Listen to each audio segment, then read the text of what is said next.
everybody. Welcome, everybody. Thanks. We've got very good speakers. Anneke, do you want to start the recording? Thank you, girl. There we are. Right. Just quickly before I hand over to the regional chairperson, is that just as you saw on the agenda, the welcome and the competition commission, we always say that if you feel uncomfortable that we're talking about stuff that's anti-competitive, you indicate that to us, and then maybe you also leave the meeting. But nowadays, we're recording these, so the recording is available afterwards, and we will share that. And then I think you all know by now the rules of participation in Microsoft Teams, but I go on to very many other meetings, and it seems to me the rules aren't always understood. People leave their mics open and their cameras on and then talk and the mic is off and so forth. So maybe just pay a bit of attention to that. So that's roughly my introduction to this regional meeting. I was just saying last night to my wife, in the old days, I would have now had to travel all the way down to Natal and had to sleep there somewhere and have a meeting, and then it would have cost an arm and a leg, and now we just do it on this way. There is pros and cons. We don't see each other often, but yeah, we still get the information shared. So that's my side. Anneke, thanks for recording it and keeping it up there. And then I'm going to hand over to Jeremy. Jeremy is on our ManCom, and he's also, for those who don't know, he is our regional chairperson in KZN, and he's one of those regional chairpersons that does a huge amount of work for us as an industry body. And yeah, thanks, Jeremy. It's appreciated. It's very important that people out there. It's not our body. It's your body. You know, ASPASA is not one man show. It's everybody. So thanks for that. I'm going to hand over to you, and then we'll take it from there. I'm going to click out now. Great, Nico. Thank you very much, and welcome to everyone to this virtual regional meeting. And yeah, just give thanks to the ASPASA team, Anneke and Nico yourself, for putting everything together on these new platforms. And so far, they've always been going well, and still gives us an opportunity to at least chat to each other, not always see one another and talk nonsense in the background and network, but just to update ourselves and know where the industry is going. Nick, and as you said, it's a body.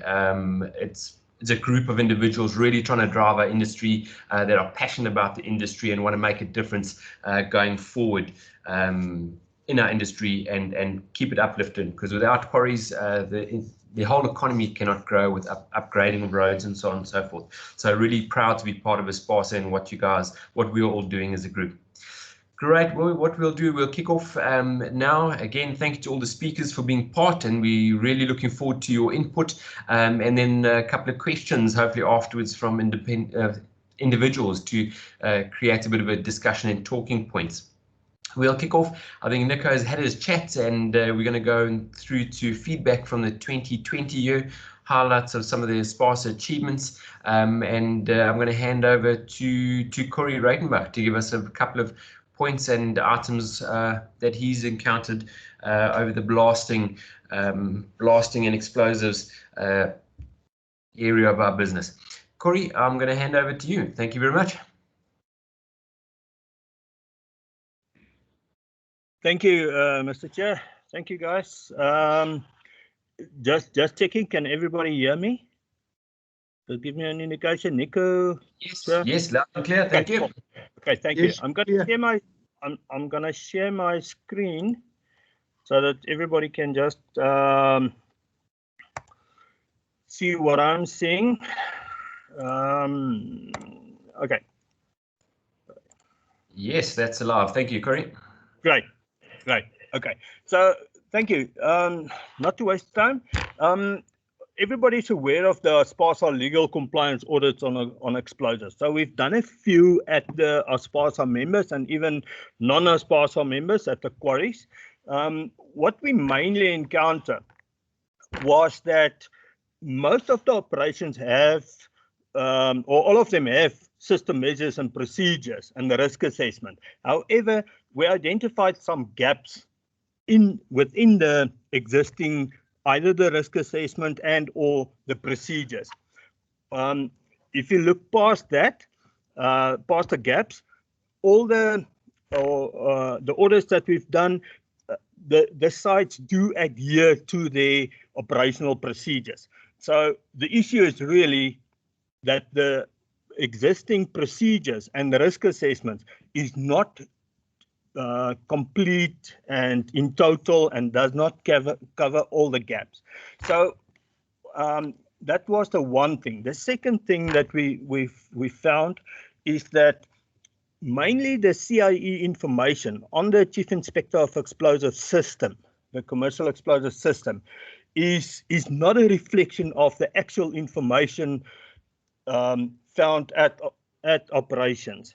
Meaning, there's many of the people, the responsible people, the magazine licenses, the vehicle licenses, those type of things are not reflected. A reflection of the current situation. It is very outdated. It's not updated or reviewed regularly. So that's the main thing. So while we had the challenges of COVID, not being able to conduct on-site audits, we came up with the idea of an online explosives audit, and that is getting some attention currently at not only at the quarries but also at operational mines, even underground mines, open pit mines, those things.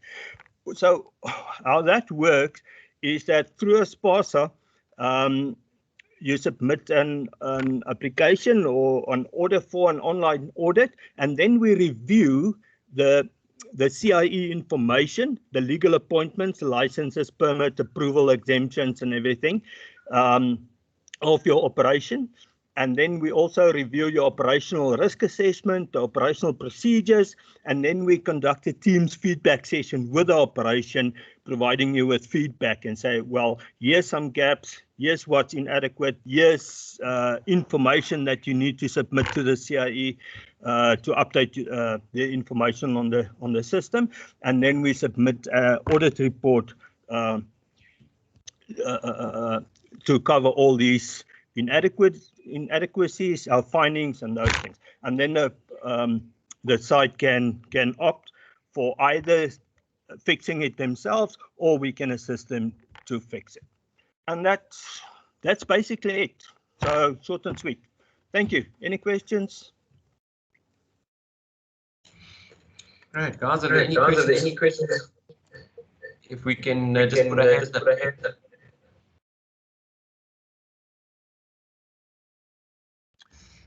Yes, Anthony. Hi, Corey. Yes, morning. Morning. The question I have is the audits that you've done, what have you found in terms of compliance? How, I mean, the sort of level in the industry, is it good? Is it bad? Is it average? You know, because it's a high risk area, isn't it?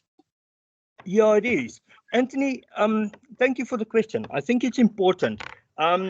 As we previously explained, we don't give a percentage, and I don't like providing a percentage, because if you've got a failure in one area, you're exposed either we look at dangerous blasting practices, okay, but also with legal non-compliance or non-conformance. So you can have actually 99%, and then because of that one thing, you are exposed to a legal either suspension of your explosive transport permit or even prosecution.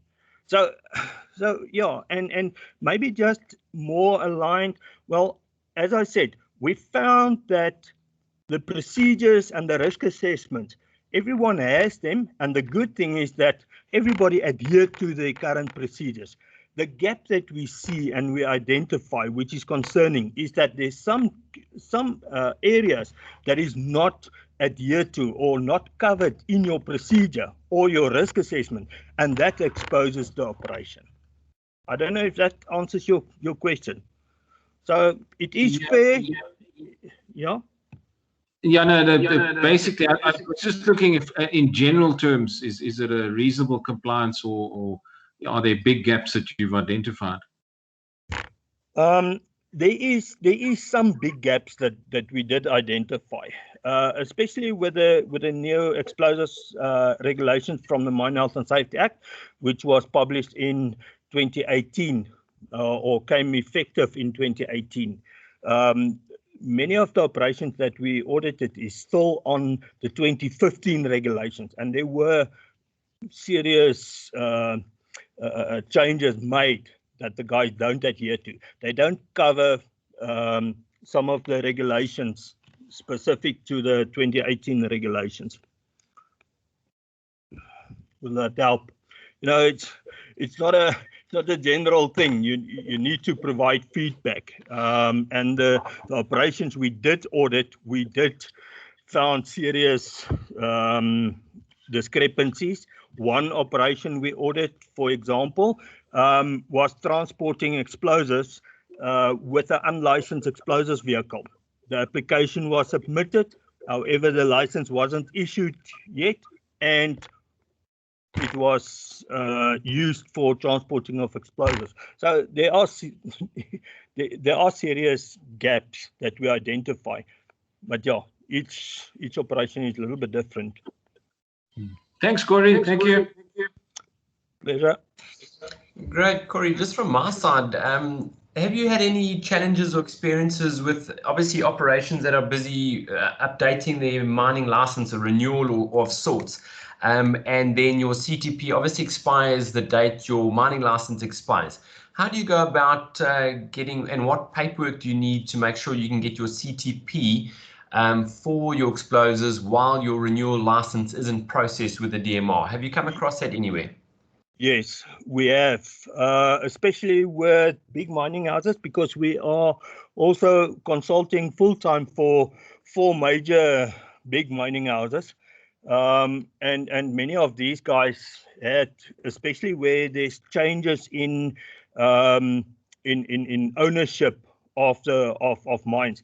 So what we do is the mining house appointed us to assist them. So we write a letter with all the necessary backup documentation, and then we are issued a CTP for that operation for extension of 6 months while the DMR issued their new mining rights. And if we come across and it's still not issued, so then we apply for extension of that 6-month CTP. And once we obtain the mining rights, then we submit that to the CIE, and then they are provided a CTP for 5 years.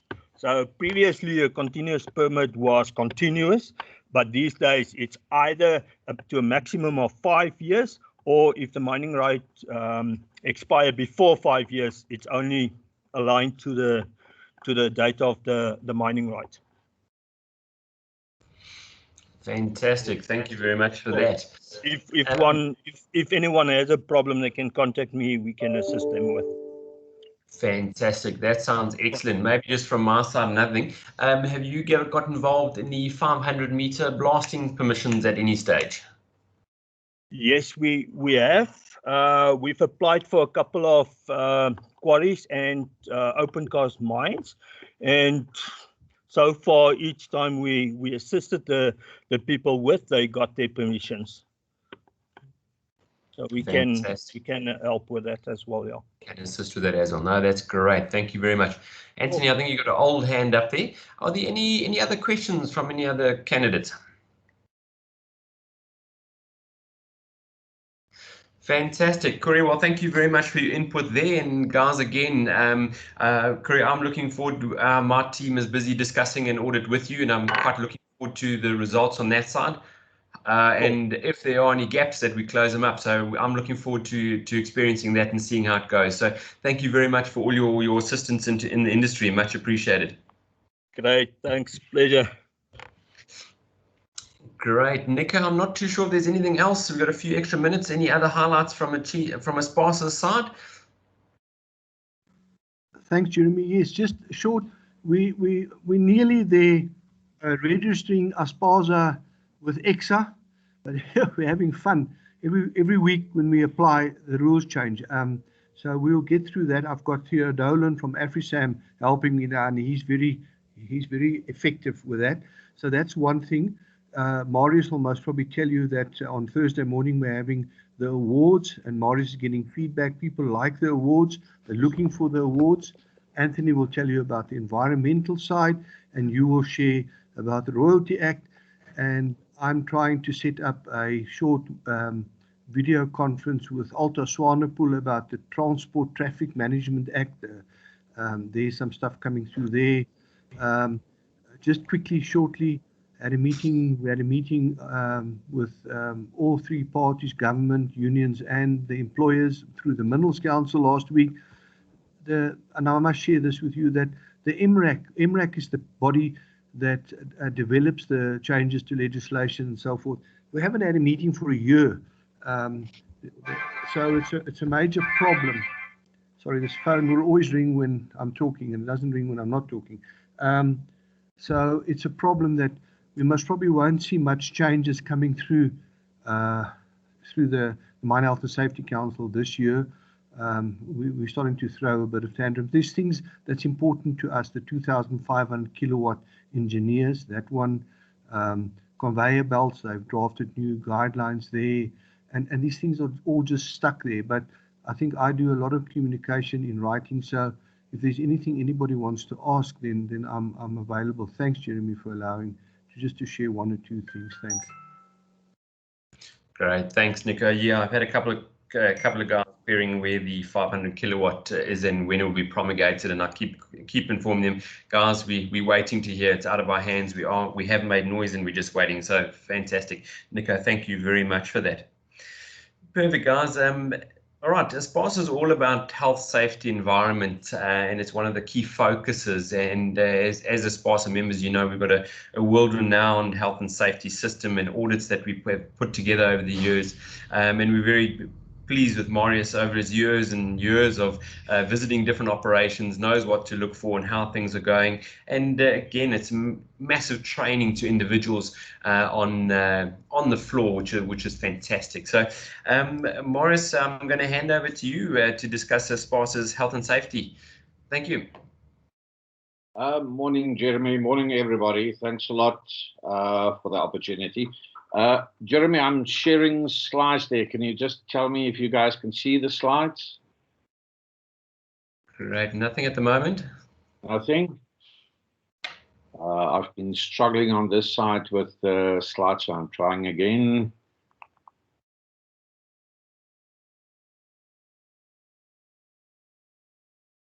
Nothing yet. Cool. Still nothing at this side. Technology is beating me again today, and well, let's blame the load shedding for that as well. Fantastic. Yeah, would you like to try and email it through to me and I can share it on your behalf?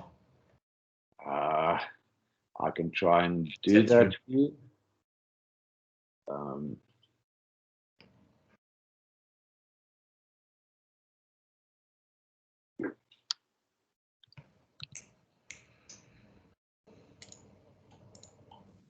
Marius, you're blaming load shedding. They normally blame COVID. Yeah, well, anybody that can take the blame nowadays, Nico? It's those two, yeah. I went for my COVID injection yesterday, and then halfway home, my eyes went faint, and I couldn't see and couldn't drive. So I phoned them and said that the injection they gave me has affected my eyesight. They said to me I must go back and fetch my glasses.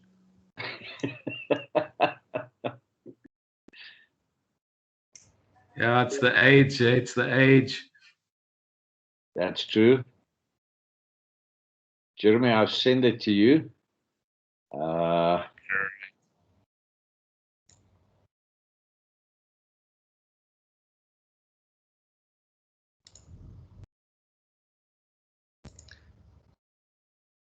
Sorry, guys. Unfortunately, a big file. Annika, I've sent it earlier this morning to you as well. If you've got it, if maybe you can pick it up there. I'll quickly have a look. Thanks, Marius. But you are on the load shedding, so most probably you haven't got it. Our power is still off, I'm afraid to say.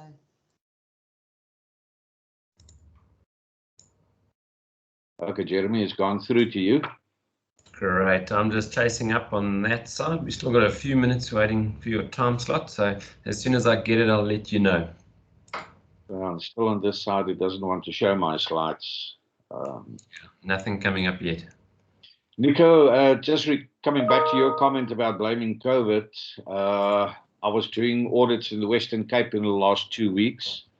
And yeah, it's a bit shocking. And by good choice, you feel left out when you sit in a boardroom and there's about 10 people around you, and you're the only one that hasn't been affected by COVID, and everybody else has tested positive during last year.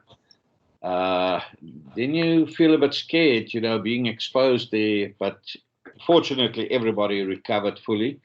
Vernon, you had a scare at some of your sites where, as you said last week, if something happened, it was there, and COVID really struck that site. But luckily, everybody recovered. Great. I wonder if you guys can see those slides that I've shared. There we go. Yes. Thanks a lot, Jeremy. Hey, technology in Escort is much better there than here in Potchefstroom. Fantastic. You'll just shout when you want me to move the slides for you. Right, you can go to the next one. That's just the opening slide.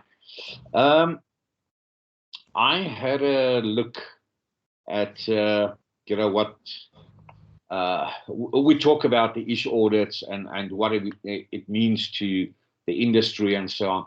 And I had a look. I asked Dr. Google a bit. What is a health and safety audit?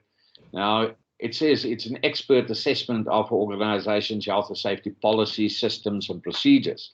Primarily, audits enable you to protect employees and customers from harm, but ultimately, a correctly conducted audit can also safeguard the very existence of the company, which is very true. You know, Corey just referred to earlier, he doesn't like to give a score to audit. But obviously, over the years, we've learned through the ASPASA members that they would like to benchmark firstly against themselves and then the industry. So the people would like to see a score attached to their ish audits. Jeremy, if you can go to the next slides.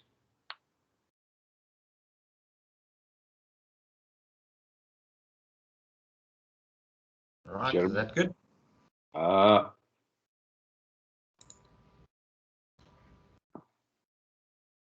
Not come up yet. No, still stuck on the first page. Oh, okay, I complimented the technology there, but it seems like you getting stuck as well. Enable the editing, otherwise it won't let you go to the next slide.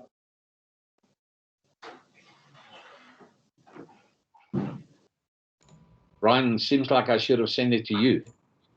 And just go to the top of the page where it says enable editing and push that, otherwise it won't let you get in.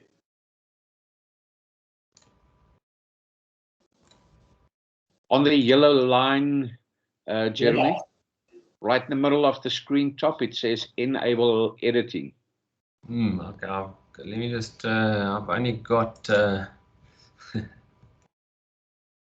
bear with me. There we go. There's the next slide now. All right, I seem to have a bit of a challenge on my side. Enable editing. How's that looking, guys?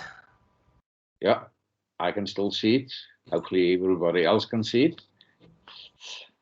Okay, so the purpose of our ish audits, it's in line with the general definition, but as an association, ASPASA needs to ensure legal compliance of all its members.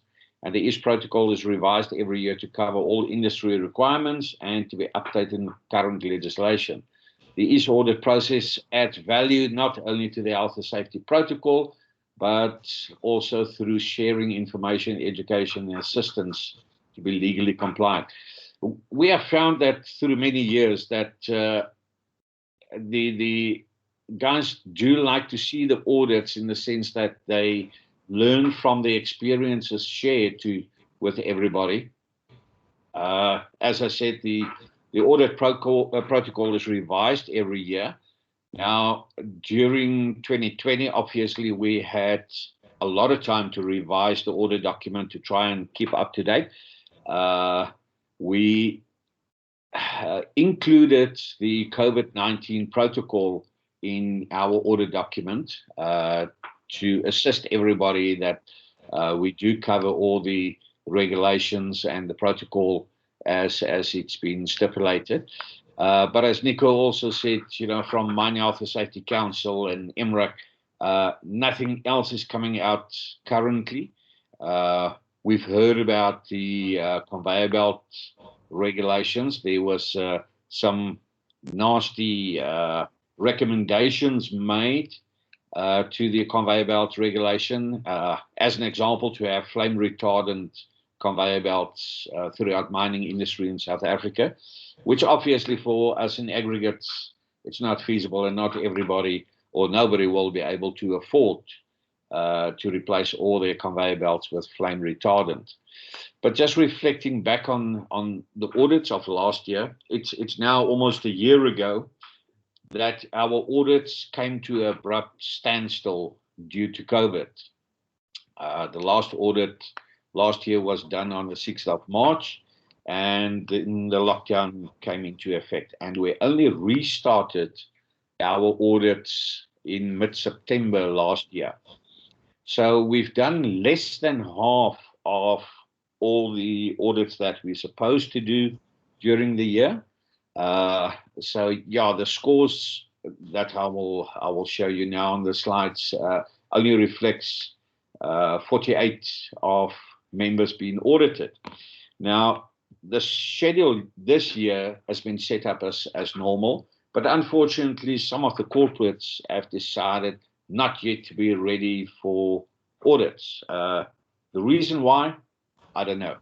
We're on level 1, so the call is really out there for everybody to open up their sites for audits. My protocol for traveling is as strict as your own protocols when it comes to COVID. I think I'm more aware of it traveling with my own car and not flying around, and also the places where I normally stay. Jeremy, if you can move to the next slide for me, please.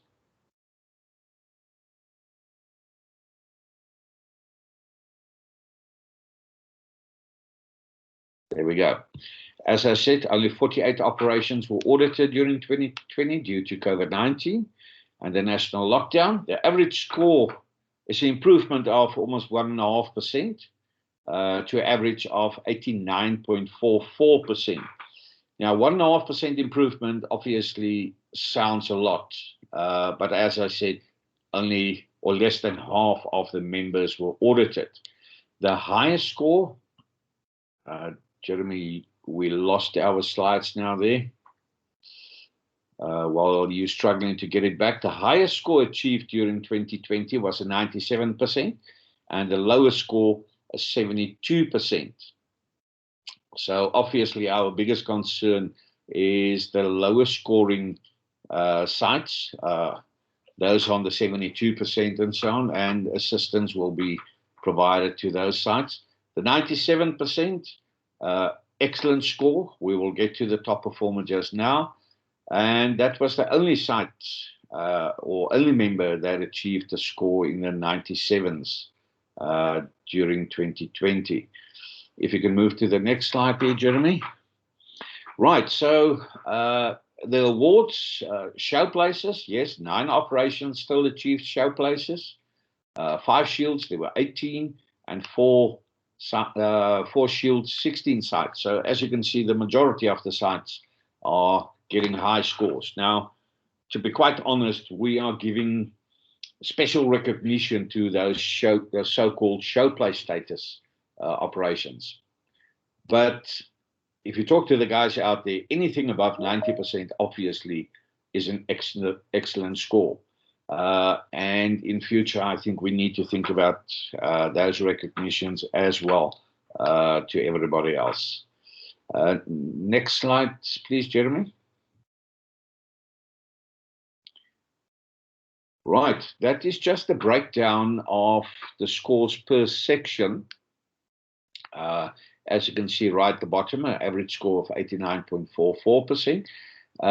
There's the section on COVID-19 that we've included.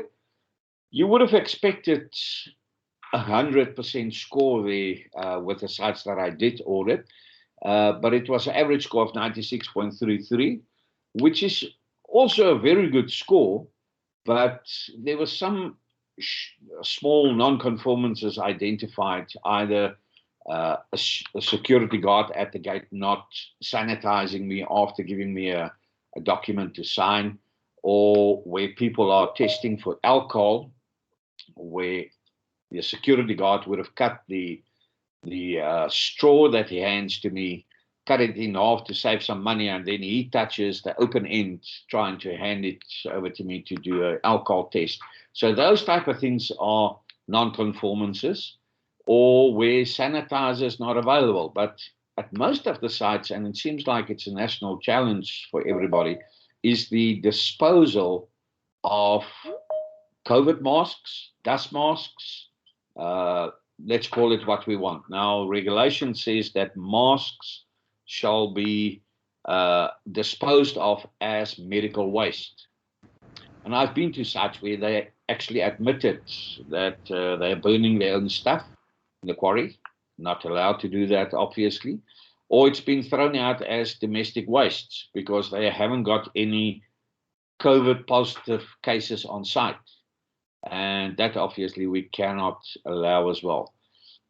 Further question to that is then, one day after COVID, what are we going to do with our dust masks? Are we still going to dispose of it as medical waste? Or is it going to change back to the olden days? We will see what happens then. Some other sections of concern, as you can see on that slide, 9.1 with the average score 75.95, and then 10.2 improvement, score of 60%, 60.58. Now, as you know, both those two sections relate to accidents, incidents that happen on the site, the negative marks that influences where lost time injury is being recorded. So that means during 2020, there was still way too many lost time injuries. And yeah, we've seen again 1 day, 2 day, 3 day lost time injuries where a person is booked off by his own private doctor and you've got to record it as a lost time injury. There was one case that a person only reported the fractured finger 2 weeks after the actual accident, and that was accepted by the site as a lost time injury. Now, the regulations or the law is quite clear that any accident or incident shall be recorded or reported before the end of the shift. So yeah, it's up to you guys if you are going to accept that. But my recommendation would have been not to accept it as a lost time injury. Thanks, Jeremy. If we can move to the next slide. Right, and there are the top performers for 2020. I've only listed those that achieved the show place status of 95% plus. And right at the top, mid-mark crushers, Lafarge Carla Quarry, Afrimat, Harry Smith Peninsula, and way down. Okay, then number 6, Blue Rock, our chairperson's site, also on a 95%. So what's interesting here is that it's not only the corporates that are doing well, but the, as we call it, the independent operations, they are starting to outscore the corporates. Way back a couple of years ago, the independent operations actually asked for a separate audit document where they said, listen, we can't compete with the likes of a Lafarge, AfriSam or Afrimat with all the requirements because of cost issues.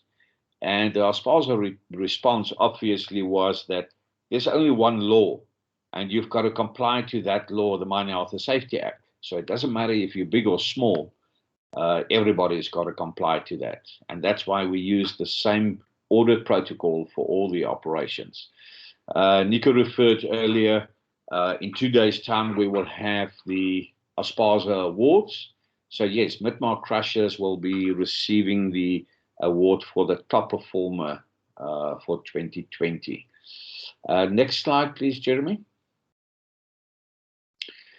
There's some positives, obviously, that came out of the 2020 audits, implementation and compliance to COVID protocols, as I said. Very scary to see the different figures all around the country. As I said earlier, Western Cape was hit hard during certain waves last year. And most of the guys on certain sites tested positive, but obviously fully recovered. So it was good to see that protocols being put in place and being adhered to. Safety campaigns to change the culture and attitude of employees. That's been running for a while now, and it's good to see these positives also having an effect on the sites. General improvement on the compliance of machine guarding. We've been fighting for many years on the effectiveness of machine guarding. I don't think we will ever sit back and say we've arrived, because we still pick up some problems, but in general, the machine guarding requirements are looking much better in the industry. Employees are better informed about the requirements and knowledge of safe work conditions. People start questioning. Not many Section 23 reports being added to our system, so people are accepting the high standards that are being set through the industry. The belief in the support of ASPASA provides as an association body. You guys will know better than I do. Your emails are being flooded by ASPASA with a lot of relevant and very important information. And that is good from the association or the industry body to provide all of these information to the members. A new area of young dynamic mind managers that are eager to learn.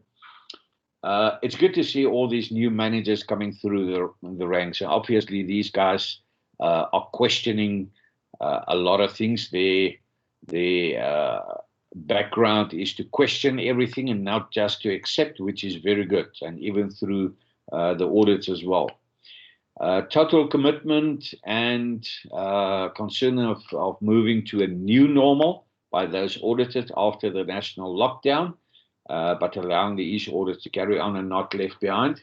As I said, we only restarted with the audits in September 2020.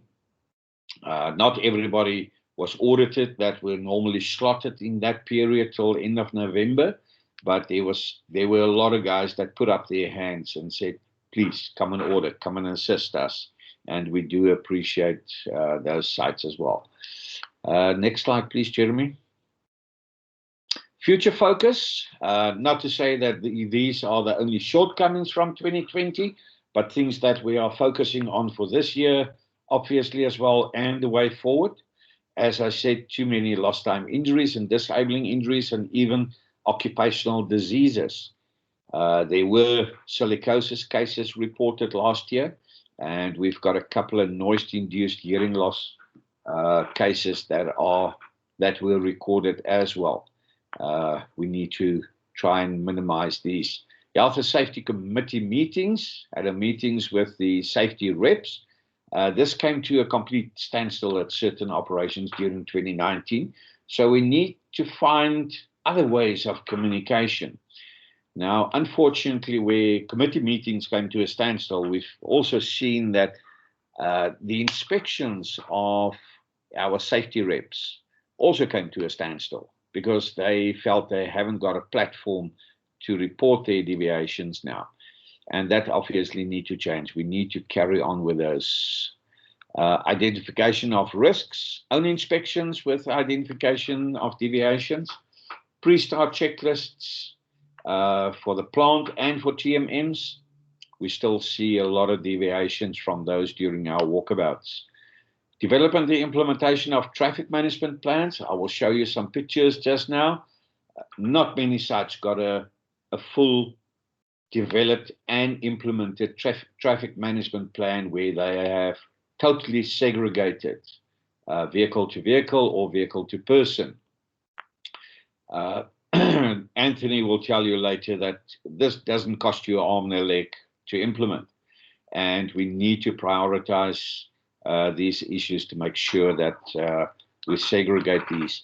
There was recently, again, a very serious accident of a runaway 777 dumper truck and a flattened, I think it was a Ford bucky. Most probably Ford. People don't like these buckies on the side, so a flat Ford looks a bit different. But anyway, okay, compliance to TMM pre-start checklists.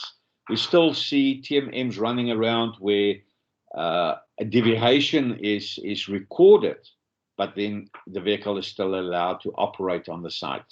So on your own checklist and your risk assessments, it's a no-go for a vehicle, but then somebody takes the decision still to use it.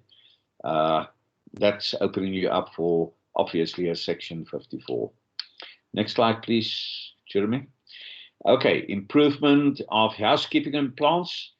Most plants do have spillage problems, dust problems. We're in the industry of making dust, but obviously stopping these spillages will prevent a buildup of material on the floor.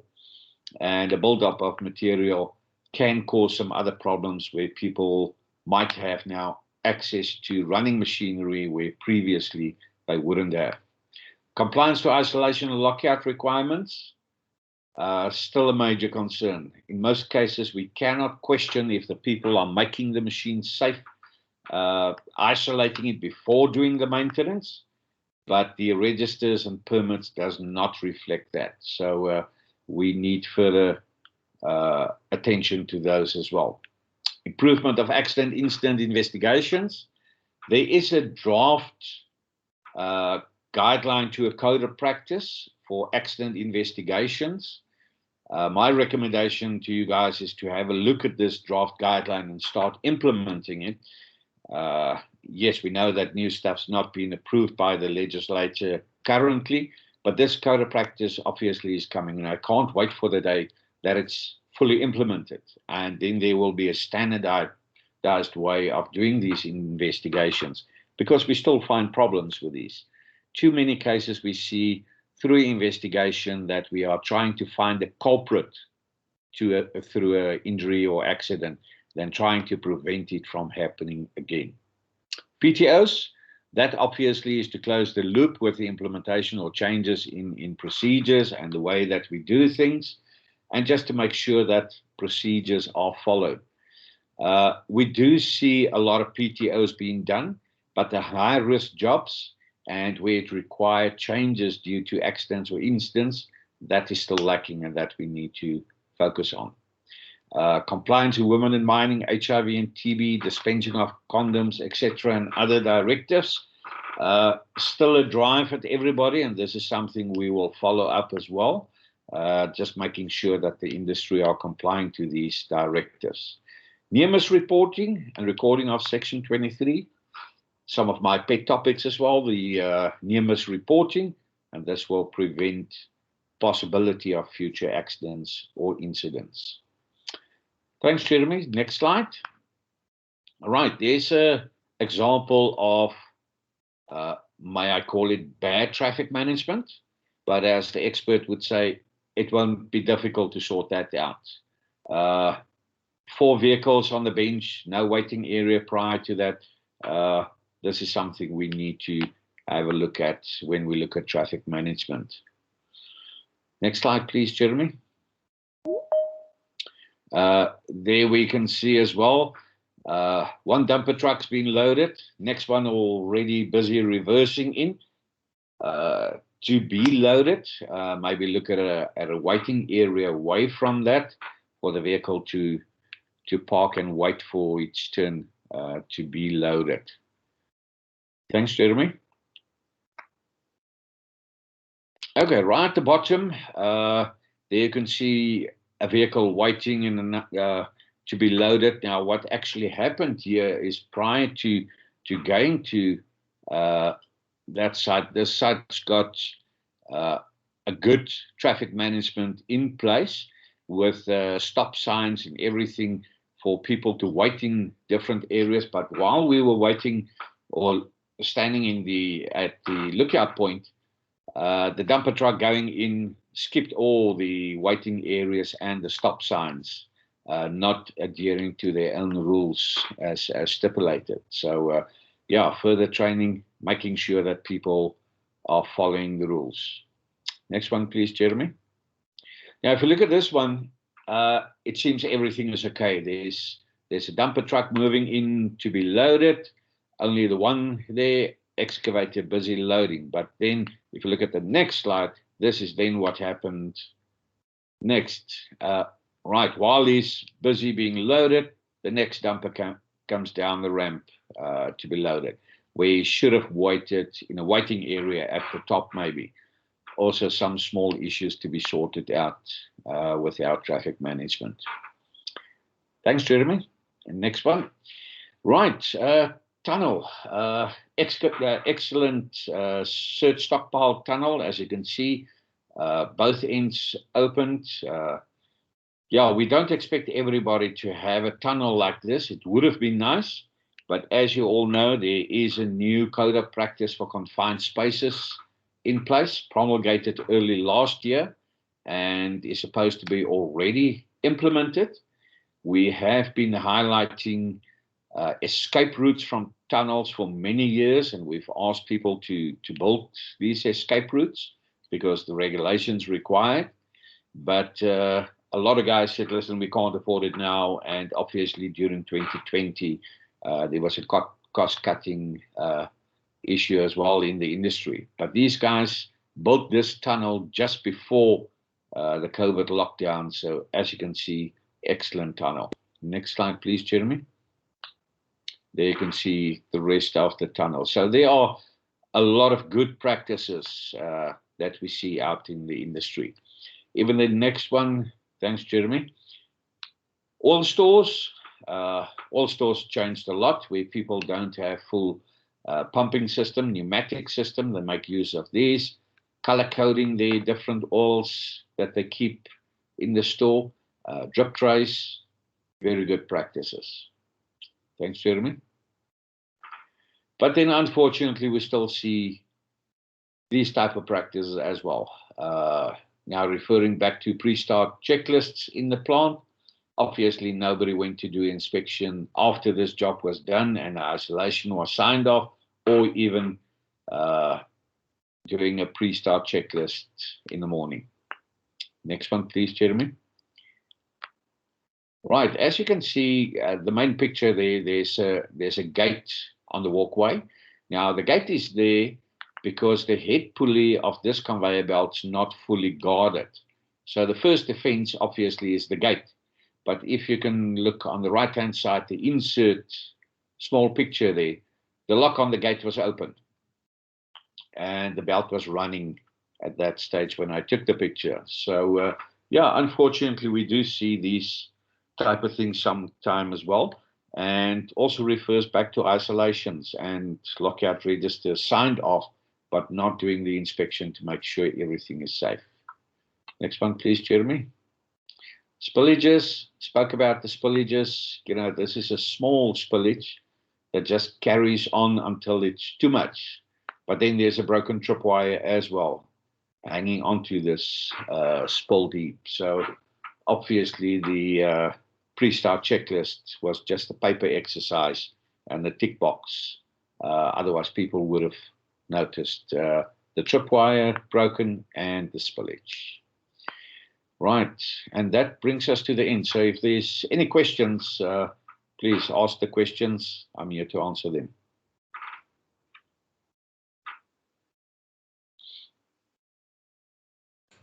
Great, Morris, thank you very much. And apologies for the stop-start there, guys. Hopefully that came all right. Just checking the screen has stopped sharing. Yeah, yes. Ah, fantastic, thank you. Great, any questions for Marius?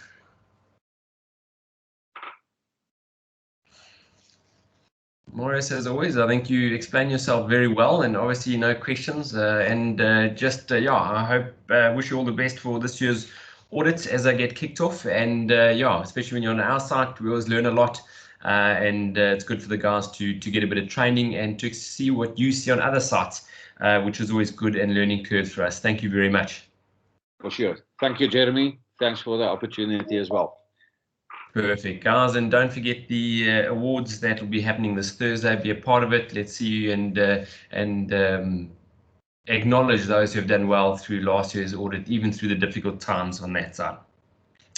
Perfect. On to another matter, financial provision. A lot of changes in the legislation, and we're very fortunate to have Charlene chat through the changes and let us know what to look out for and what we need to be aware of to make sure we don't fall short of that. Charlene, over to you. Good morning, all. I just want to show you what I look like so that when you walk past me in the street, this is what I look like without a mask. I obviously look different with the mask. Good day, my name is Charlene. My surname's Barches without the I. So there's only 23 of us in the world. I can understand why people misspell the surname. But I would like to share a little bit regarding the financial provision with you. So I would like to share my screen now. I'm going to switch off my camera.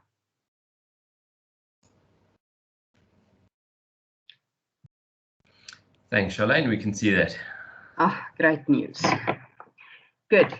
In terms of the financial provisions, what is happening in South Africa is that we're moving away. Oh, sorry. Let me just quickly say something about me. Those of you who didn't see the grey hair, I've been in industry for 25 years. I hold 2 masters, currently doing my doctorate. I come from the heavy mines, the big mines, the De Beers and the Anglos, where I had to implement the environmental management for those operations. I've worked on mines with 3,000 people, with 18,000 people, and with 2 people. So I sort of have done the spectrum and everything in between since. I've completed more than 1,000 projects, 1,200 auditing hours and 2,500 training hours. So that's just a little bit about me.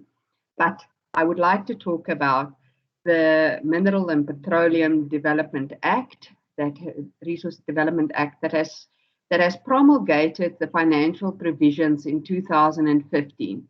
And since 2015, it has said that it is going to change to NEMA in 2021. There was a few changes since, but we are now on the cusp of it. So what it says is that if you look at the change in legislation, we're moving away from the financial provisions as provided for in the NPRDA, the Mineral and Petroleum Resources Development Act, towards the financial provisions as it's defined in NEMA, the National Environmental Management Act.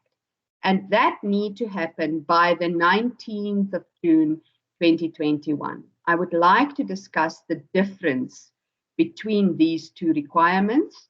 The biggest differences are the annual rehabilitation plan, the final rehabilitation plan, and the specific risk assessment report that requires an assessment process, management activities, costing, and monitoring. So I'm moving on. So that's the end. So I'm starting with the end in mind. What I find in the mining industry is we might not always be asking the right question. So oftentimes for the person that holds a hammer in his hand, every problem looks like a nail. Now, I've seen in industry, if you've done the financial provisions according to the NPRDA regulations, you want those regulations to just be shaken to the left or to the right so that it can fit the new financial requirements in NEMA. And therefore, it is an easy fix. Not so much. Maybe we're not all nails. Maybe there's a different thing that we need to consider. So if we look at the scope of the financial provision in NEMA, the National Environmental Management Act, you need to provide for rehabilitation and remediation, decommissioning and closure, and remediation of latent or residual environmental impact. Just to focus on quickly what this means. Currently, in terms of the MPRDA only looks at decommissioning and closure. So at the end of your life of mine, what do you need to fix? And based on what do you need to fix in square footage or hectares, you have a calculation. There's two extra things that you need to allocate for now: the rehabilitation and remediation, and the remediation of latent or residual environmental impacts. So this is previously what it looked like. So we calculated based on the various calculations. We looked at rehabilitation of overburden and these things. It had a rate. We multiplied it, and then we came up with an answer, and that was the sum total, and based on that, we made a plan. That's not the case anymore. What is the case? If you want to consider the three things that was asked for, the rehabilitation plan, the decommissioning, and the risk assessment, we need to consider the detailed itemization of all activities. So first thing that you need to do is you need to come up with an annual rehabilitation plan. Now, this annual rehabilitation plan is not unlike the annual rehabilitation plans that you've had ever since you started your mine work program. So in terms of your mine work program, you're going to have this area to mine, and therefore this area need to be rehabilitated. So you have area A to mine, and therefore you need to rehabilitate area B because it has been mined last year or the year before, or whatever the plan is in terms of rehabilitation. Now, so that's not different. But there's a huge difference in terms of cost, because in terms of the new financial provisions, you need to allocate this for 10 years. That means 10 annual rehabilitation plans in succession costed. Very big difference from what it was. Then in terms of the final rehabilitation and decommissioning, the final rehabilitation and decommissioning is similar to what we had, with this difference. The initial final rehabilitation plan looked at hectareage, the square footage, the area that was disturbed. The current final rehabilitation plan and decommissioning is looking at the volume. What has been disrupted and how are you going to fix it in terms of its associated risk? Now, for most quarries, that's significant because the hole in the ground can't necessarily be fixed. So you need to be innovative in terms of how you're going to reduce the risk of the hole in the ground in terms of an environmental consideration. Then in terms of remediation of latent or residual impacts, we need to consider, so for example, if your quarry goes through the water table and you are now, the water are therefore coming into your quarry, we're not only dealing with rainwater, we're also dealing with groundwater. Now you need to consider how you're going to manage or mitigate the impact of the drawdown of that water on a regional scale. So you need to consider how it's going to affect your neighbors' boreholes and yeah, don't shoot the messenger. I understand it's not a popular message. Right, so the availability of the financial provision. So in terms of the applicant or the holder of the right, you must show at any given point in time that you have the sum of the actual costs of implementing the plan, the actual 10 rehabilitation plans in succession, plus the financial provision at the end of life of mine, plus the latent impacts for the period of at least 10 years. That's a massive difference from what it was previously. Then in terms of the determination, so how do we assess it? Specialists means independent persons or persons who's qualified by virtue of their knowledge, qualifications, skills, or experience in mining, environmental, resource economy, and financial provisions are considered specialists that are able to assess these things. So in terms of the review, we therefore need to consider what is your current mine work program? How do you rehabilitate that annually for 10 years? The financial rehabilitation at the end of your life of mine, what are you doing with the whole? And in terms of remediation, how are you going to manage the residual impact? What is left behind? Can you not hear me? Yeah, we can hear you fine. Thank you. Oh. Okay. Then in terms of the audit, all of this needs to be audited. So once you've come up with a plan, you need to consider the audit. The audit must be done by an independent person. In terms of regulations 4, 9, and 10.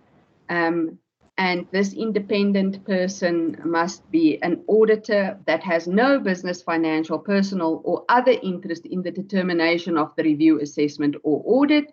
And there's no circumstances that may compromise the objectivity of such a person. So the person that assesses your 10-year rehabilitation plan and the final rehabilitation plan and the closure cost may not have any benefit deriving from it other than being paid a fair amount for the work done.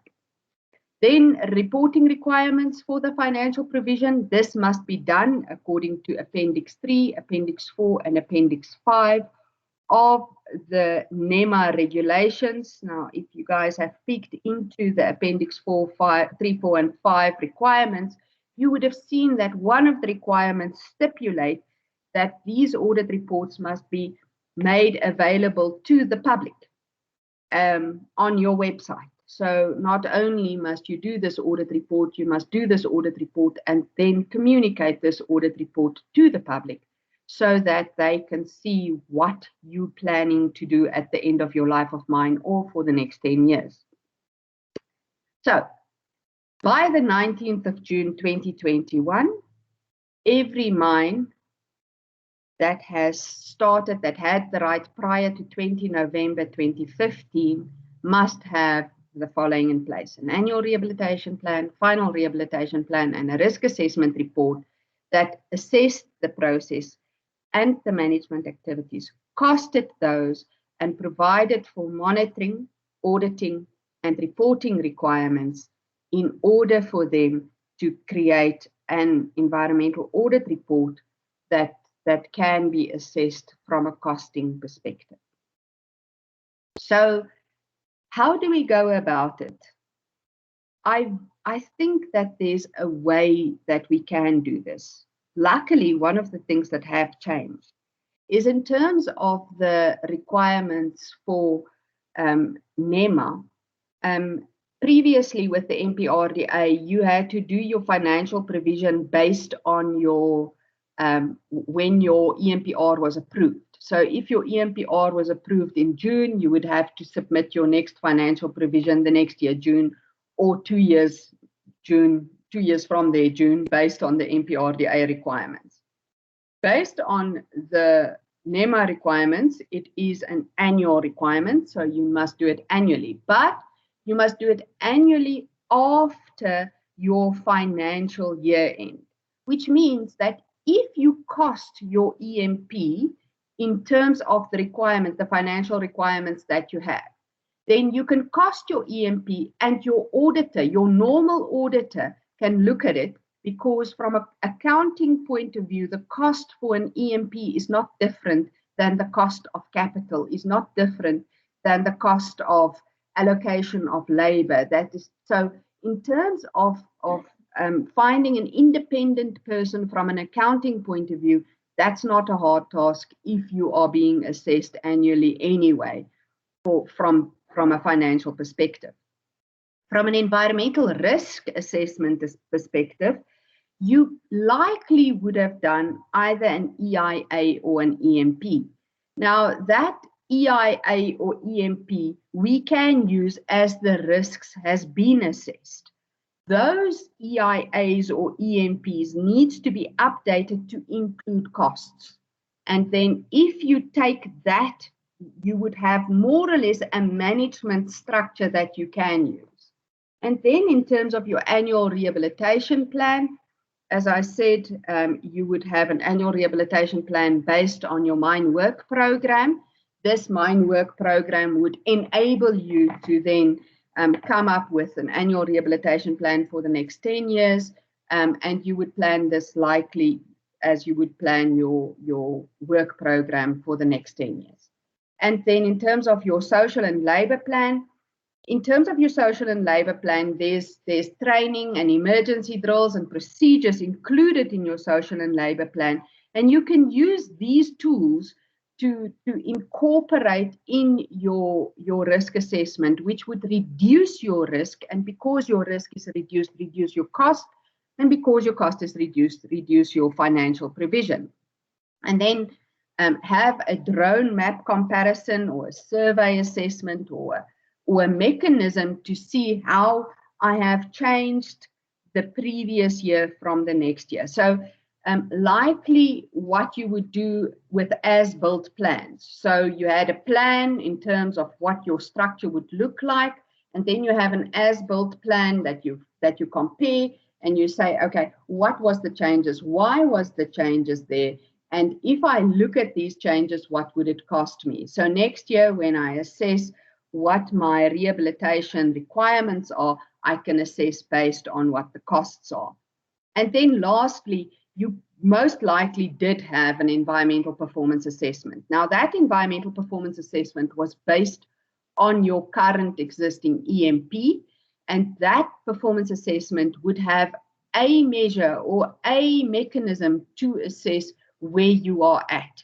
So that when you start with your risk assessments from now on, you can use that as a baseline and you can say, okay, how do I build on this environmental performance assessment?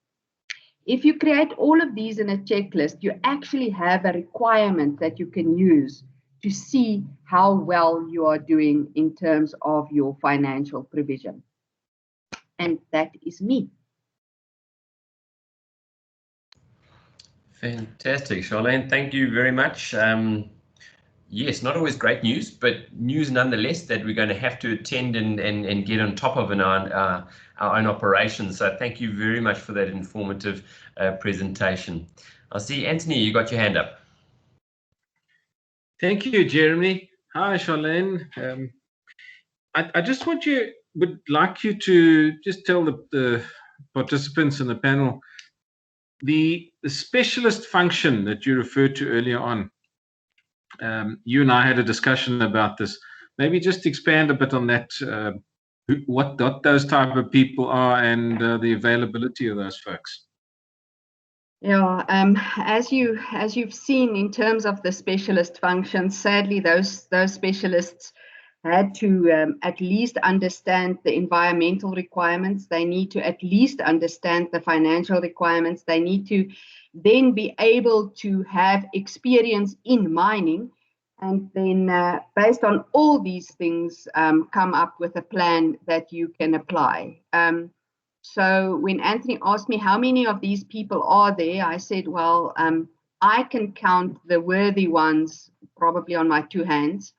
And then of course there's the very expensive ones. So you can hire the international companies, and the international companies all have specialists that can do these things with international expertise that would enable you to show that you've done what is expected of you. Does that answer your question, Anthony? Yeah, and then of course the cost function as well, the cost implication of those. Yeah, so yeah, these people are sort of busy people. If you an environmental person in the mining industry, there's only two groups of people I think that last. It's the people that oppose mining, or the people that do not oppose mining, the people that believe that we actually, there's only two ways that you can get new things on earth. You either grow it or you mine it. So there's few of those. Charlene, thank you very much. As I say, crushing rock is never easy, but I tell you what, all the legislation we've got to comply with is far harder, I must admit. So, but any other questions for Charlene, guys? I think everyone's a bit stunned. Jeremy, can I just make a comment? Yes, please. Sorry, Jeremy, can I just make a comment? I think, Charlene knows exactly what I'm going to say. We've had a long discussion about this, and it has far-reaching implications for the industry.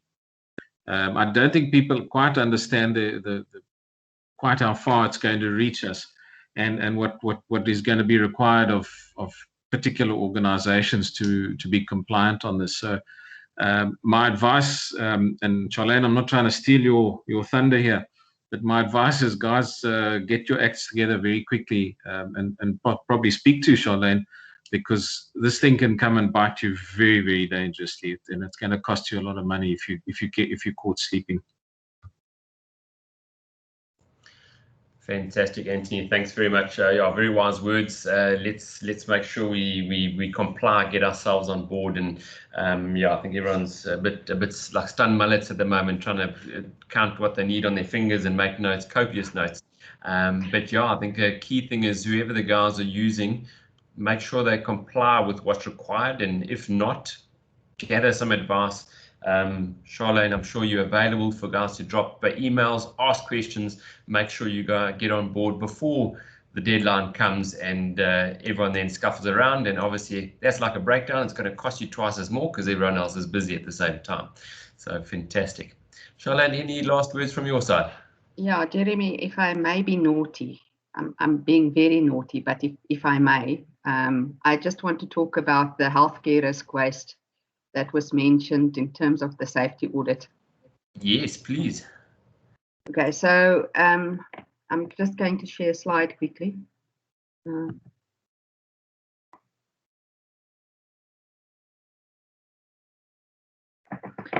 Can you see the slide? Yes, I can.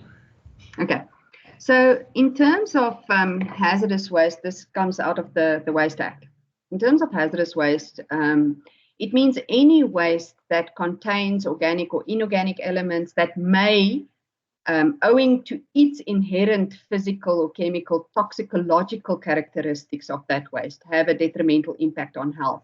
As outlined below, wastes from human health care or related research that is used in the treatment or prevention of disease. So that's why masks are considered healthcare risk waste. Okay, I need you to think a little bit about this, and this is very important to realize. The reason why the mask is healthcare risk waste is because it may have a toxicological impact, which is the virus, embedded within the fibers of the mask. Now, if you leave, and hear me now very, very, very clearly, if you leave the masks only, in a container for longer than 72 hours, the virus would have died and therefore contain no toxicological or detrimental impact on health. Now, saying that on air and being recorded, I'm going to have to qualify. Number one, it doesn't take away tuberculosis or hepatitis or any of the other diseases associated with breathing out that a body may contain while wearing a mask. But the bulk of the toxicological impacts associated with masks can be contained once dealt with adequately. So just apply your minds carefully as to when something is healthcare risk waste and when it's not. Fantastic, Charlene. Thanks very much for that. Maybe just from our side on our operation, we have a company that comes and disposes of our SANI bins and all of that. And what we did straight away, we created new bins and they take those away at the same time. So covering all those areas, not just the COVID side, but all the other bits and pieces. And that's how we've managed it on our side. But very valid points from your side to take note of and understand the thought behind it. I appreciate those. Thank you very much. Any other questions based on that? Fantastic, great. Charlene? Jeremy, if I may? Yes, please. Maurice, yes, I fully agree with what Charlene is saying about the masks. The one problem we do have is that the guideline for the code of practice was promulgated, and there is a draft revision in place, but not yet promulgated. The guideline makes provision for the disposal of the masks, that we need to follow that. So until that is being revised to a better suited or more cost-effective method for us, we still need to follow what the guideline says. So unfortunately for the members, they need, like yourself, make use of a reputable company to remove the masks currently. Thanks for that, Charlene. Thanks, Maurice, and it's noted, and thanks for the input on both of those. Charlene. Yeah, very valid, Marius, and I do not think that the point I'm trying to make is do not dispose of your healthcare risk waste responsibly. Please dispose of your healthcare risk waste responsibly. What is very important is there's going to come a time after COVID, and we need to know how to debate the points at the various fora so that we can reduce the risk and the cost effectively.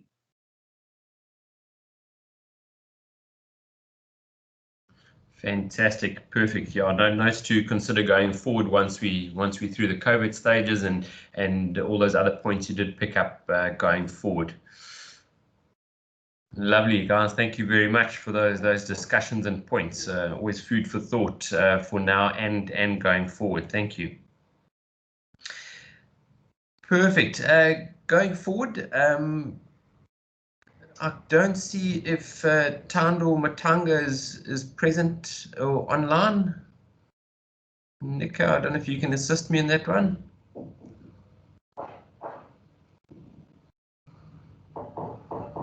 Sorry, Jeremy. No, I don't know either. I'm also not picking her up. I'll quickly give her a ring and find out what's happened to her. Fantastic. I think we'll move forward, Annika, while you just try and touch base there. Thank you very much. Nico, we'll give you a few minutes to discuss the young professionals. I think, thank you very much, Jeremy. Yes, we started a little discussion point and we've had speakers talking about the young professionals, and I think somebody mentioned, and it could have been Marius, but we need to get the registration for EXA. Once we've got the registration for EXA, we will start pushing young professionals. And funny enough, when we started sending the stuff out, we had quite a few guys saying that, I've got a degree, I'm an engineer, but that's about it. I'm working in a company and I'm not getting much input. So I think that's all I wanted to share, that if you've got, and it's not only engineers, it's not guys with degrees, it's even guys with diplomas. And then we will assist people in getting registered through the professional body, number one. And number two is have constant workshops on Teams where we get professional people to come and talk to the young professionals, maybe some of the older school guys that could share some of the stuff. So that's the whole idea about it, because I was asked by one of the CEOs of one of the big companies that we need to pay attention to young professionals. They're feeling a bit alone. So that's the whole idea, and that's all it's about. Thanks. Fantastic. Thanks, Nico. I think it's key. It's all about succession planning, and each and every business would be doing that within their own realms. But I think us as an association, we need to make sure we keep a pool of young professionals growing within our industry. It's always a concern that they leave for brighter futures in the bigger underground fraternities. But for us to groom them, keep them involved, and create a passion within our industry is always very important. Nico, maybe we can look closely in growing that together with the young members of the Institute of Quarrying that obviously I'm also involved in, but we can chat at a later stage on that as well, which would be great. Keep the enthusiasm within the new generation coming through, which would be fantastic. Does anyone have any queries or concerns on the young professionals matter?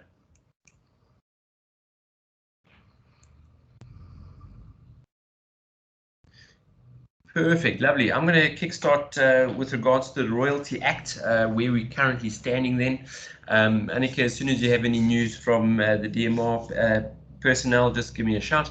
But yeah, I'm quite excited with regards to the Royalty Act. It's been a matter that's been fought for a long time. I think ASPASA has been abreast and keeping everyone updated. But it's again one of those items that not everyone took cognizance of and realized the ramifications that would come about it if it went the way that SARS were intending or their interpretation of the law. Again, Nico, thanks very much to you and a team. We've managed to put together a committee who are dealing with it head on now. We've got a lot of support on board from the bigger corporates, which I'm really grateful. We're not alone fighting the battle, following it, trying to take on SARS with certain interpretations, and we're really excited. Going forward, our next meeting is myself and Nico will be having a small meeting together with Andries Marburg later next week to discuss the matter and create a plan of action going forward. Get an understanding of all parties and how they doing their calculations, as well as how SARS are seeing we should be doing our calculations. And that's going to be an ongoing matter. We're going to do our best to possibly stay out the legal route, but if it goes that way, it is going to be a bit of a long, drawn-out item, possibly, and that we will only know over time. But as you know, Nico will keep us abreast with all his emails, correspondence going backwards and forwards. I know most of us get heaps and bounds of it, as long as we forward it to the right departments within our company so they can keep abreast of the changes and our progress as an association on that matter. Yeah, it's going to be very interesting going forward with the committee, but really chuffed to have really knowledgeable individuals on there that were part and parcel of the very first documentation that was put together, and get a better understanding of why it was put together, and hopefully they can then convince SARS of that we did the right items right going forward, and hopefully we can get a bit of light for ourselves and not have another massive cost into our industry that'll just take us back a couple of notches on that side. I'm not too sure if there are any questions on the royalty matter. If there are any questions that anyone might have on it.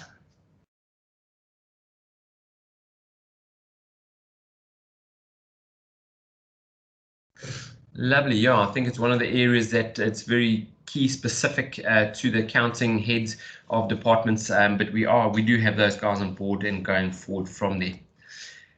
Great. All right. We're jumping way ahead of schedule at the moment. Anthony, I'm going to pop over to you with the very exciting and also part of the committee for the new environmental audit. Been through a couple of ups and downs, but really excited to see where the committee is taking it and the change of focus to a certain extent on the environmental audit going forward. Anthony, I'll hand over to you to discuss it a bit more in detail.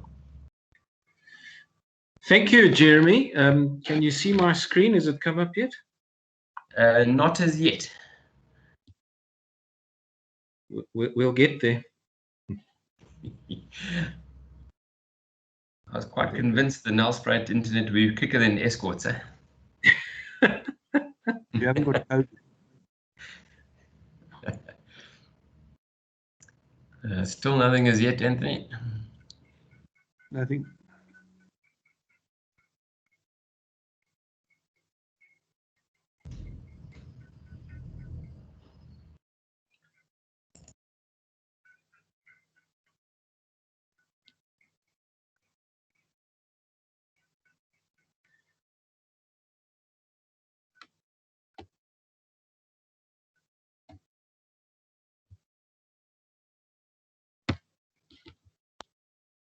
There we go. I think we will be up shortly.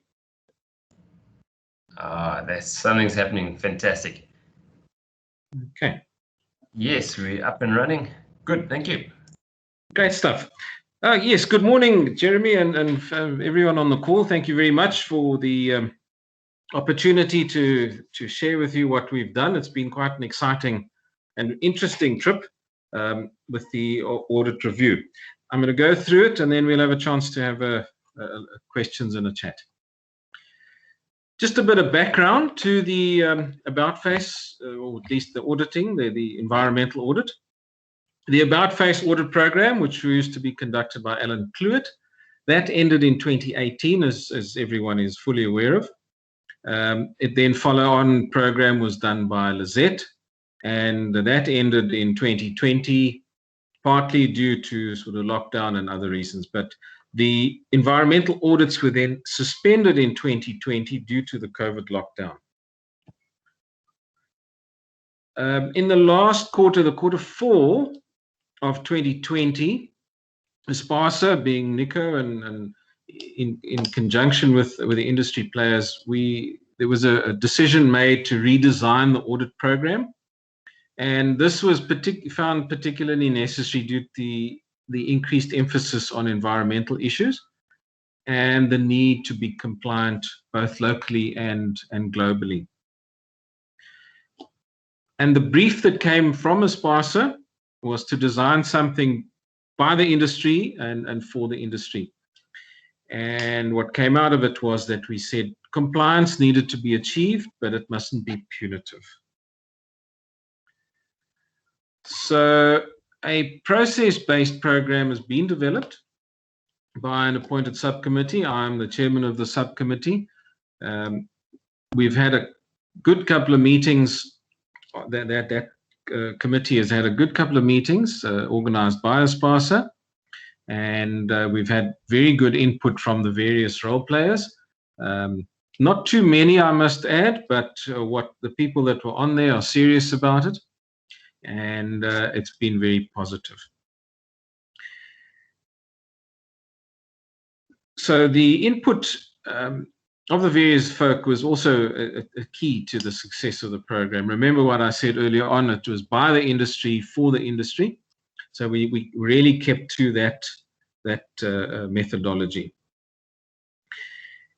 The proposal that came out of the meetings was that, and it was accepted as well by the subcommittee, that we use the previous About Face structure as a basis for the revised program. And the thinking there was not to reinvent the wheel completely and to use information that was available on site.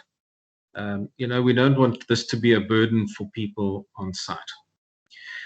So we followed the generic process. And every operation basically follows this process in some form or another. You may be slightly different in some way or another, but generally your first block on the left-hand side, EIAs, EMPs, EMPRs, mining rights, legalities, that's the compliance side of it. And that will be the focus of one part of an audit. And then you get more into the operational side. As you're all familiar, overburden stripping, drill and blast, load and haul, crush and screening, etc., all the way back to mine closure, which is also going to be a legal and operational thing. So the audit itself, emphasis on compliance, one of the participants on the subcommittee actually said, what can close us down? You know, what do you need to operate, and what if you're lacking something, what is it going to be that's going to shut you down? For example, a mining license, social labor plan, etc. Those are your danger areas, and those were where we were going to put a lot of emphasis on. And then a new thing that has come to the fore, which we've discussed, and is the issue of satellite industries on site. These are going to actually take up quite a bit of space on the audit. And the reason for that is that you, as a site manager or a person in charge of a site, you're at risk because of those people not complying to the various environmental compliances and laws. So the weighting of the various aspects during the audit, we've revised that as well. Higher risk issues carry a heavier weighting. And this was the proposal for the audit weighting. Now, I just want to stop here for a second and explain to everybody who's not familiar with it. Forgive me those that are. Online compliance audit and a physical audit. We're going to split the audit into two sections. The online compliance audit will deal with your documentation, your lease agreements, your mine plans, your mining rights, EMPRs, EMPs, social labor plans, all that sort of thing. And it will be done remotely. And it will also have a manager's presentation, which you can see at the bottom there carries quite a weighting. Now, this is not to punish any manager, please. I'm one of the guys on that receiving end, but it's really to equip the managers with the correct information so that they're able to deal with it, with authorities and with the NGOs, which are going to become a very big part of our lives in the mining industry in the very near future. I think everyone on the call has already had some interaction with stakeholders, be it neighbors, be it communities. And I think this is only just starting. We're going to see a lot more of it. We're also going to see the NGOs, the environmental NGOs, coming to the fore a lot more aggressively. As Charlene said earlier on, there are two types of people, those that are totally opposed to mining and those that are totally for it. So, you know, expect the totally opposed crew to arrive. And with the new financial provisions and that whole shift, your information, your company information is public. Your performance assessments is public. So people can have a look at it, and they're going to have a field day when they find something to come and give you a hard time about. So that what we did there, we put a proposal forward on the weighting, and we put it out to the committee. I got some feedback, some not too much, but it was good. Some folk agreed with the original one. Some wanted a few changes. You can see there's not much difference. There's a few small things where we can obviously come to a compromise, but that'll be pretty much the basis of what you're going to be looking at on the audit that will be done, the remote one. If you move to the right-hand side, the physical audit, there are aspects, again, things like mining boundaries, water management. Those are high-risk things, hazardous materials and waste. Charlene referred to that just now. Marius did as well. Air, dust, and noise control. These are all big numbers for us, big aspects. We've also included what stakeholder and community management. And this is, you know, people will say, well, how do we audit this? It's going to depend entirely on what are you doing and what measures have you got in place to deal with stakeholders and communities. How proactive are you, etc. What are your policies? What are your procedures? Who are the people that are going to be doing it, etc. All that sort of thing. So it's basically going to highlight the area that your communities and your stakeholders are very important to the continuity of your business. Alien vegetation was also a high risk one. So what controls have you got in place there? And then again, satellite industries, the physical thing of satellite industries. What are they doing? Do you have a ready-mix site on a ready-mix plant on your site? What are they doing with their wastewater? What are they doing with their waste material? The blowouts from the silos, etc., and all those sort of things. Asphalt plants are another serious one. Brick plants, all these guys, they tend to make a hell of a mess on your site, and you as the quarry manager or the site manager are liable for that. Then environmental awareness, we need to know what the site management and staff, how aware are they, and that will be done physically. Obviously, the manager's presentation in the remote audit will give the auditor an idea. Once you get to the site, staff also need to be included in this, because if they're not, your environmental plans are going to fail. And then correction of compliance audit gaps, that obviously is something that needs to be done. If there are gaps, have you filled them, have you sorted them out, and that'll be it. So in terms of NEMA, and I referred to this just now earlier on, owners or people in charge are responsible for the environmental damage. And I've highlighted this, the cleanup costs and restoration, and this is in your personal capacity. So, you know, the cleanup costs and restoration of environmental damage is enormous, guys. It's massive amounts of money you can be talking of here, and it can take a long time. So we need to sensitize the managers and site guys of the risks there. Remember, this whole audit is not about any punitive measure. It is highlighting the risks and getting people to comply and stay out of trouble.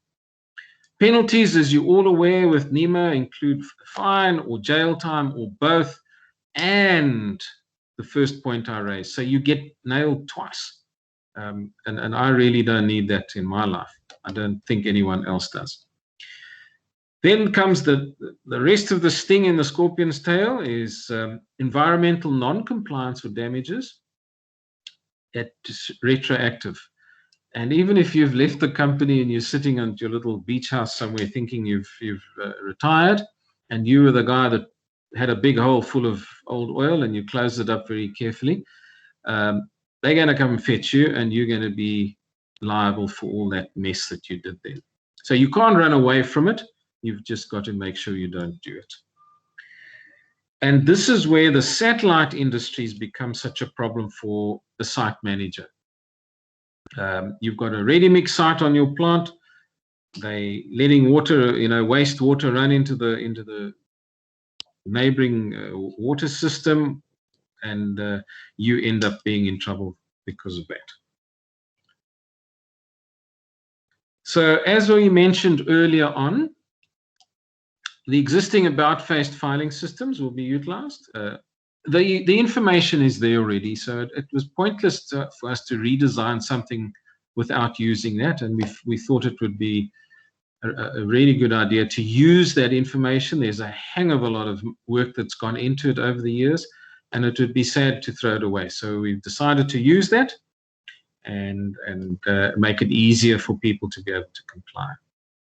Then the audit is designed to assist plant managers and the environmental responsible persons to be able to address NGOs and the relevant authorities with confidence and knowledge.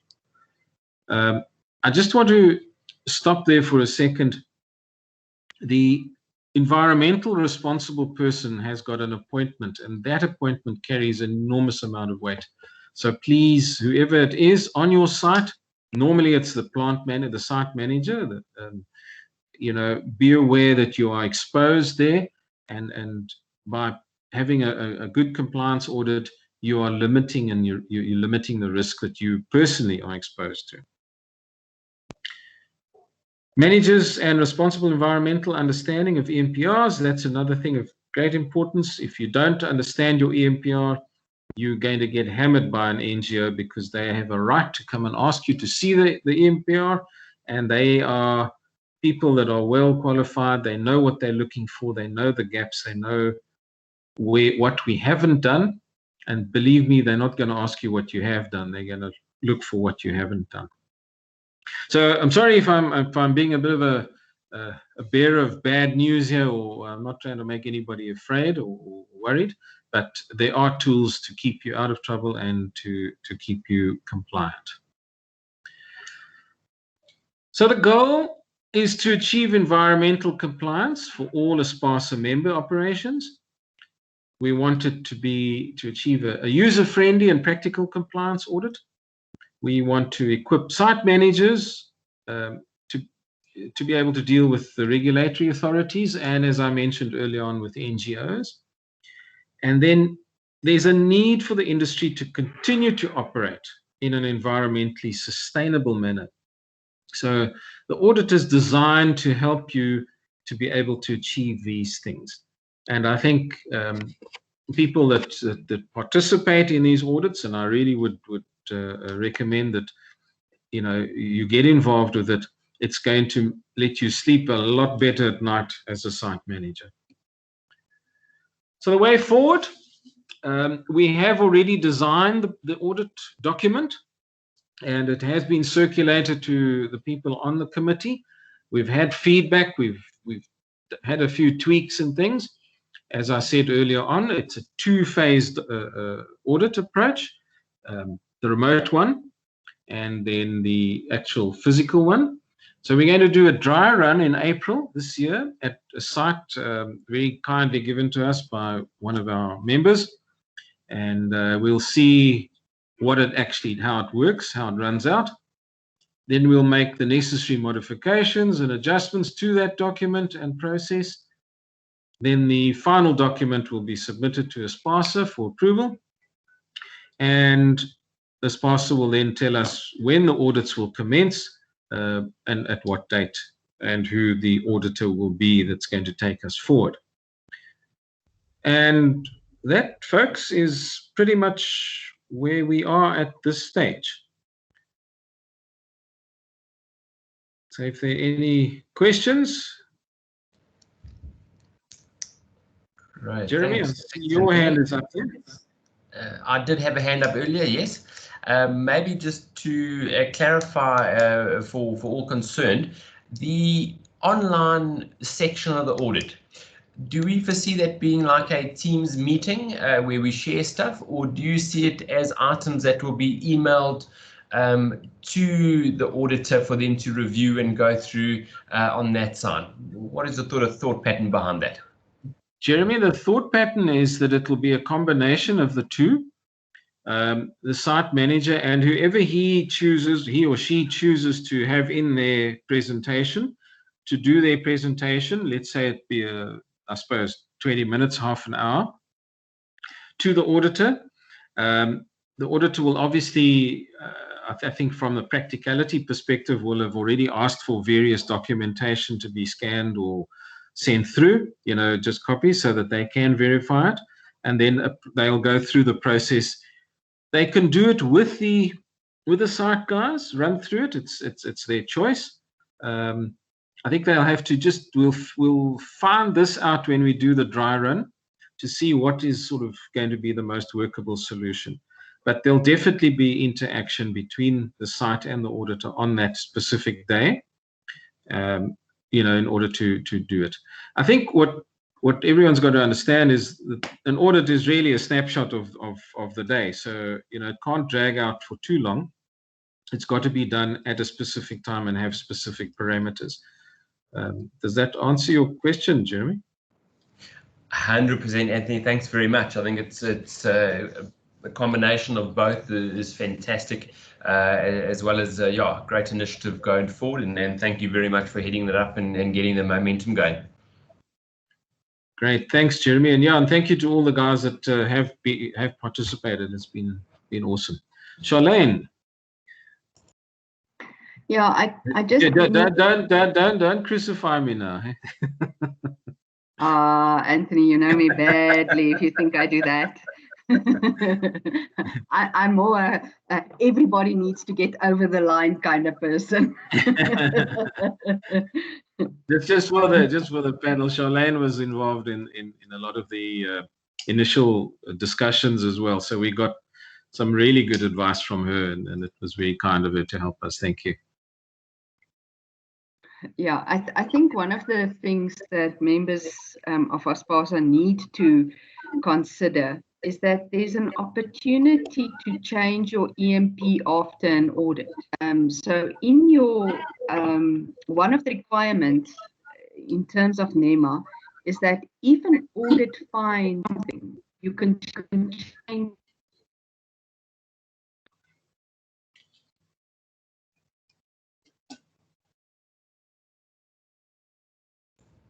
many cases, EMPs are cut and paste products. And I would really discourage leaving an EMP that asks too much on your shelf. Rather fix it, get it done, and reduce your cost.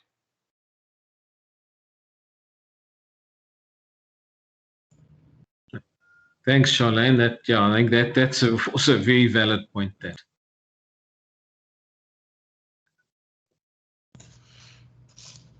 Great. Any other questions?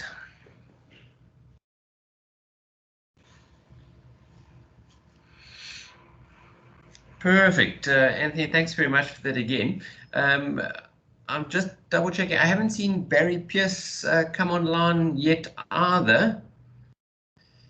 Anthony, which means we're going to move straight into your next section, which will be the PDS review and way forward.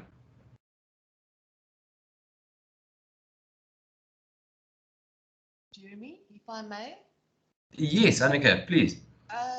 We had communication from Barry Pierce that is running late, but he said he was going to click him after 11, so, but I haven't heard from him yet. Fantastic, Annika, thanks for that. Anthony, we'll carry on your section. Hopefully by then Barry's come right, and then he can follow up after you, if that's all right. Yeah, that's fine, Jeremy. Thank you. Great, thanks, Anthony. Let me just got a little lost here. Just give me half a second. No problem. Thank you.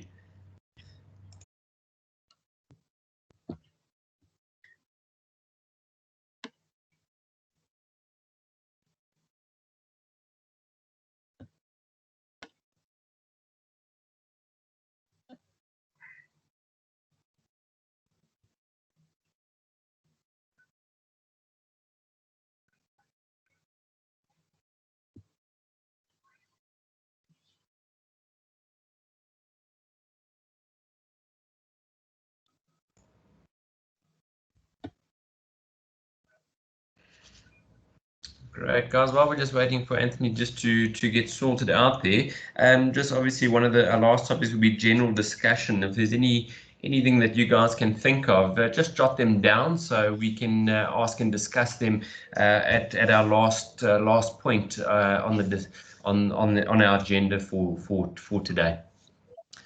Great, Anthony. It looks like you coming right there. Right. I'm here. Can you see my screen, Jeremy? Yes, I can. Okay, super. Okay, folks. Well, you have the pleasure of having me again.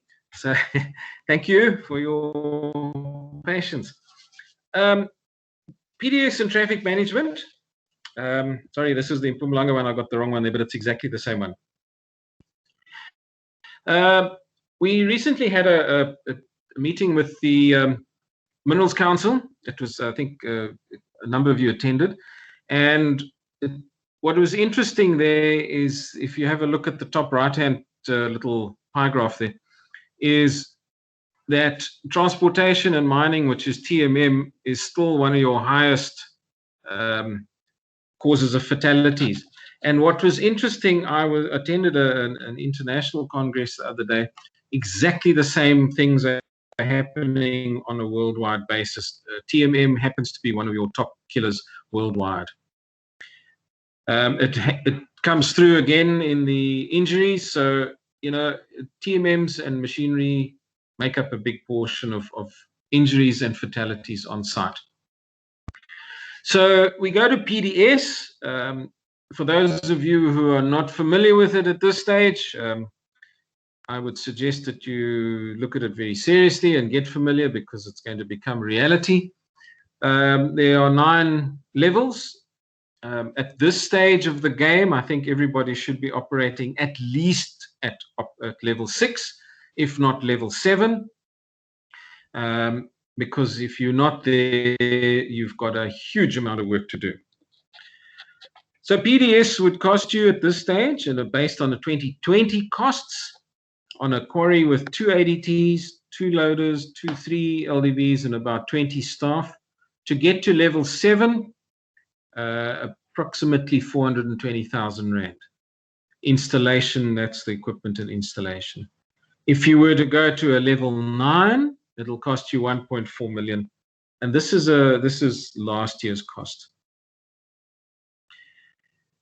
So a mobile machine is 30K per unit, plus 5,000 Rand for installation. The pedestrian tag, which you have to have if you want a full PDS system, is 5,000 Rand per unit. The testing station is 70,000. The software is 40. And so it goes on and on and on. And the last line on that slide, which is the real sting, is the software updates. We all know how those go. You get the free installation, and then next year you suddenly have to upgrade your software, and it costs you an absolute fortune. So the current situation with PDS, and this is by courtesy of the Minerals Council, there are limited suppliers able to supply correct technology. And this we've found in the industry. I personally have done a couple of tests with PDS. What we found was that there was limited, the technology could only take you to a specific level, and the skills, the technical support skills are really limited. There's a huge gap of skilled manpower. Training is going to take long to get these people going. And one of the biggest problems is that the OEMs are not willing to give us access to their systems. They want to keep that as intellectual property to themselves.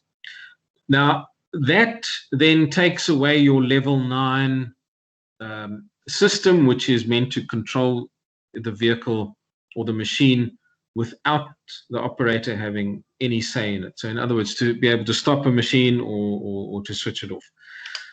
So the conclusion that Minerals Council came to was that PDS was not ready for implementation. Now, before you get too excited, the way forward, and there's some easy ways. They did recommend that you put your traffic management plan in as quickly as possible, because it's a low-hanging fruit you can pick and you can reduce your risk. So the way forward is you need to ensure you have a comprehensive risk assessment that should have already been completed. If you look at your Mine Health and Safety Act, it's a requirement, and it should have been done a couple of years ago already.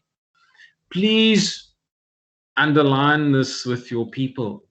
It's not just a little simple risk assessment. They need to really get stuck into it and get the detail of what needs to be done.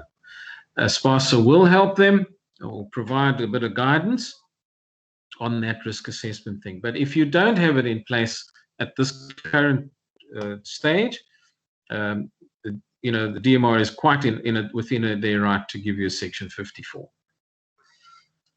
Minerals Council also recommended that we implement the effective traffic management plans. As Marius said earlier on, not many people have got them. Some of those slides he showed proved that. And as he referred to, and he actually showed me those slides, it's so easy to get it done, to get a good management plan going there, and it really is not going to cost you any money. So, I urge everyone to really get their act together and do what they have to do. It limits the risks of TMM collisions through the separation principle, and it limits the risk of TMM pedestrian collisions also on the separation principle. Now, those two are the most important part of this whole thing. You know, if you separate vehicles from people, there's no chance of people losing the fight. If you separate, you make your traffic one way, you've still got a small risk, but you've limited the risk of collisions, head-ons, partial head-ons, that sort of thing, and people getting hurt or killed. Folks, by delaying, you expose your staff to unnecessary risk.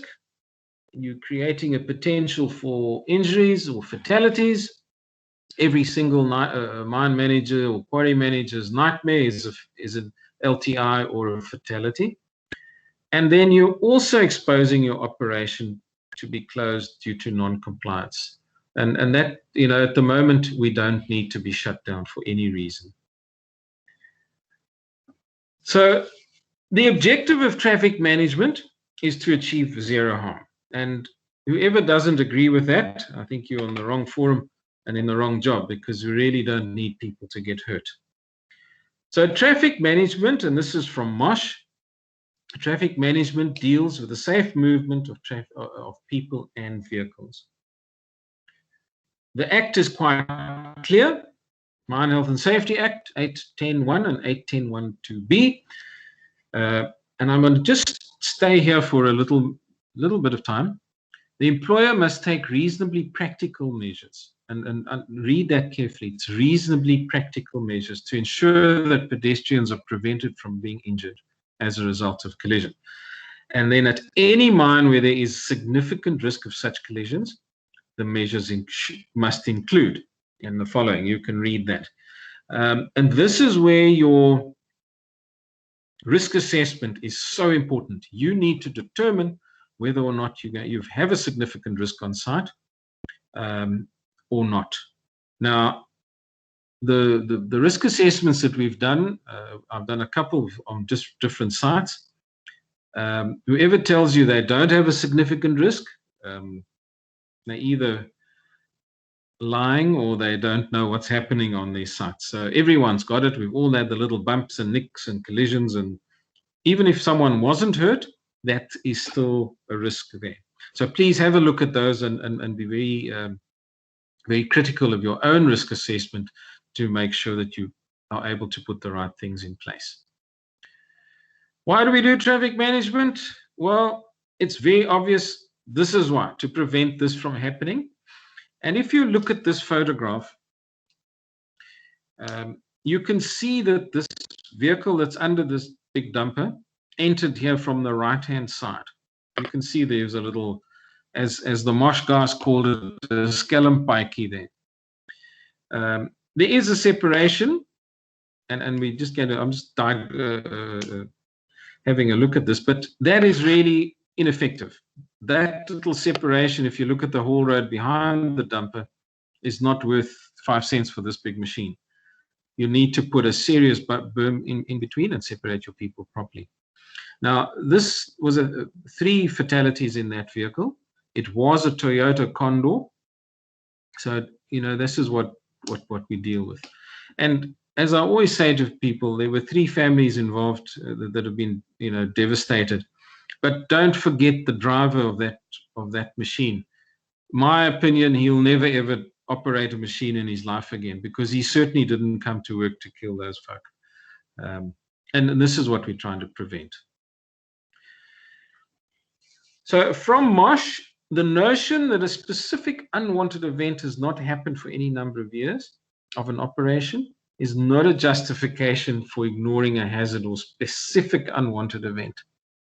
What we found is that people say to you, listen, we haven't had an accident here for a long time, but there's a glaring problem. You go through it and you see, and you say to the bloke, listen, you've got a major problem here. He said, no, the guys know, they sorted it out. Everyone knows what's cooking. And there's your danger. There's your big, big, big danger, because you can't ignore it. Just some ideas on traffic and pedestrian movement. This is a quarry which I know quite well. If you have a look at it, a few things that have been done here. If you look, starting on the left, truck parking area, nicely arranged there. and all, you know, there must be control. Unused benches are closed off. Please do that, because you find that you just prevent people from doing things that they shouldn't be doing. Pedestrian walkway going all the way down to the quarry, with a nice solid berm separating the pedestrians from any vehicular traffic. We all have overflow of trucks on our sites where we have too much traffic. You'll see there on the right-hand side, they've got a staging area where they park additional trucks. So what this shows you is that there's control of those vehicles, and you don't end up with congestion, and you're trying to limit the risk at all times. The same quarry, just from a different angle at the primary area. One-way circular movement there. Pedestrians are separated from TMMs. Your buckies are parked separately, and it just, you know, it allows your machines to operate and to move effectively, quickly, and safely. Pedestrian control, nice pedestrian crossings there, where people can cross over safely. It's demarcated, you know, and separate them from machines. Now, this was an interesting little scenario. This was actually on my plant that we did this. The circulation before we did traffic management here, as you can see, it was two-way traffic, and it's a very tight site. So there wasn't space to really expand roads and things. But wherever you see a yellow star, we identified that there was a high risk of collision in those areas. The aerial photograph doesn't quite show the inclines and things like that. So we scratched our heads, and we really tried which way and every which way to sort this out, because we didn't have space, certainly on the main incoming roads, to do anything. So we scratched our heads and then came up with a very simple solution. We changed the direction of the traffic. I stole a little bit of space on either side of that road. You sacrificed a bit. I always say to folk, your 966, half the bucket gives you a meter. That's all you need on either side. And having one-way traffic, you don't need very wide roads, because there's no need to, you know, and people are able to move around safely. So we removed all the areas of risk. The traffic flows easily. The productivity and the loading times we actually found improved dramatically. And one of the reasons for that was that the loaders were able to move between stockpiles efficiently without being clogged up by all these trucks trying to force their way in. So the cost of your traffic management is time and effort, a little bit of machine usage. We did it on my site when quiet times, the loader was standing. We quickly built a little bit of a berm. Tomorrow I'd do some more. It didn't take too long. We had limited expenditure for signage.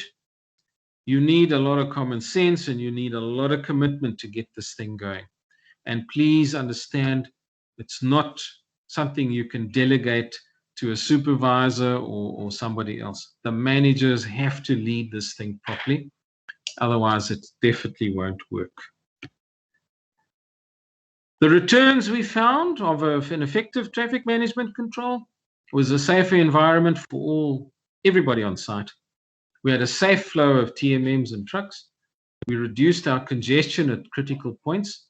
And I'm sure you've all seen it at the stockpiles, especially at your 19 mil or 20 mil. And sand, trucks vying for position. They want to get loaded and get out as quickly as possible. We've just reduced the congestion. Our loading times and our turnaround times are much quicker now. On the production side, we've improved productivity. The tons per hour went up, and because the dumpers were able to operate without anybody, you know, interfering and no other vehicles being allowed. and then improved and effective control of traffic on site. So all in all, it's a win, for a little bit of effort and a little bit of money. Folks, thank you very much. That is my story on traffic management and PDS. I'd gladly take any questions. Sure. Anthony, thank you very much for sharing all those pictures and everything with us. And yeah, traffic management has been going for some time now. But I must say, just within your small presentation, even on my own site, I said, hey, that's given me an idea to change something on my site, on that site. So thank you very much for sharing those images and chatting about it. Yeah, any questions, guys? Any questions, gents and ladies? I seem to have been the bearer of bad news because no one wants to talk to me. Otherwise, you've presented it so well, they've already made their list and they know what they have to do, hopefully. Thanks, Jeremy. No, Anthony, thank you very much again for that presentation. Really great. And yeah, hopefully it gives all the individuals, the managers, time to give it some thought and see where they can improve their own sites. Because at the end of the day, we're all here to make a living, to improve the South Africa's economy, and the last thing we want to do is have anyone injured, and even worse, create a fatal injury on our site. So thank you very much for that input. Thank you, Jeremy. Great. Fantastic. Right, we're gonna move backwards, which is actually is not forward. Barry, just to let you know, you weren't late. We've just been very, very early, and I'm glad you were able to join and be part to update the KZN members on the technical committee and what you guys have been working at for the last couple of years. And yes, I look forward to your presentation, and the floor is yours. Thank you. Right, morning everybody. Apologies, there is no presentation as such from my side. I'm just going to quickly talk you through where we're at on the technical side of things. I think initially the main drive that we're sitting with is to assist the members of ASPASA in the various regions to get a better understanding of the benefits of actually doing testing within your facilities, so that you can get instant responses to what is going on within your plant, and to actually then adjust the plant accordingly once you've received that information. In other words, the idea would be that we're looking at actually improving the way you look at, or increasing the way you look at your testing facilities, and to use that to your benefit of actually ensuring that the product is within the right specification before actually sending it off. I think another aspect that is really important is the new COTA document, particularly Chapter 4. For those folk who have got the time and a little bit of spare cash to go and sit in on the SANRAL websites or the SANRAL seminars, I think it's going to be really beneficial to have a look at that particular course. That's Chapter 4 and 5. That is the manufacturing of product. And then also Chapter 5, which is maybe less applicable to you folk, is the construction of it. So what they've done now, which I think is really great, is they've separated the manufacture and supply of product from the actual construction of it. And that for me, it's one of my big drives, is to try and look at a way of removing from the scenario that we sit with at the moment, where we've got the exclusion clauses. It does cause a little bit of friction between contractors and consultants, and from a contractual perspective. And my feeling is we're actually sitting at a situation now where my feeling is we've almost got the documentation to a point where that is no longer necessary. Now, what it's going to take is input from the suppliers at the start of every single contract. And I'm talking mainly the larger contracts where you're involved with provinces and the SANRAL-like clients. The idea is there's now an M&U, that's materials and utilization plan, that needs to be in place. Now, it has been put in place largely, and I know it's a little bit of a swear word from a ASPASA member's perspective, but it's mainly been put in place for the larger contracts that make use of borrow pits. And in that M&U, it includes aspects such as health and safety. It includes aspects around conforming to all the legislation that's actually necessary. Now, what I did is when I sat in on that course, is I said to the guys, listen, can we not actually put up an abridged version of this M&U process so that it's actually applicable to the commercial sources? In other words, a lot of those aspects that are legislated, you guys have already got in place. So you've got that in place.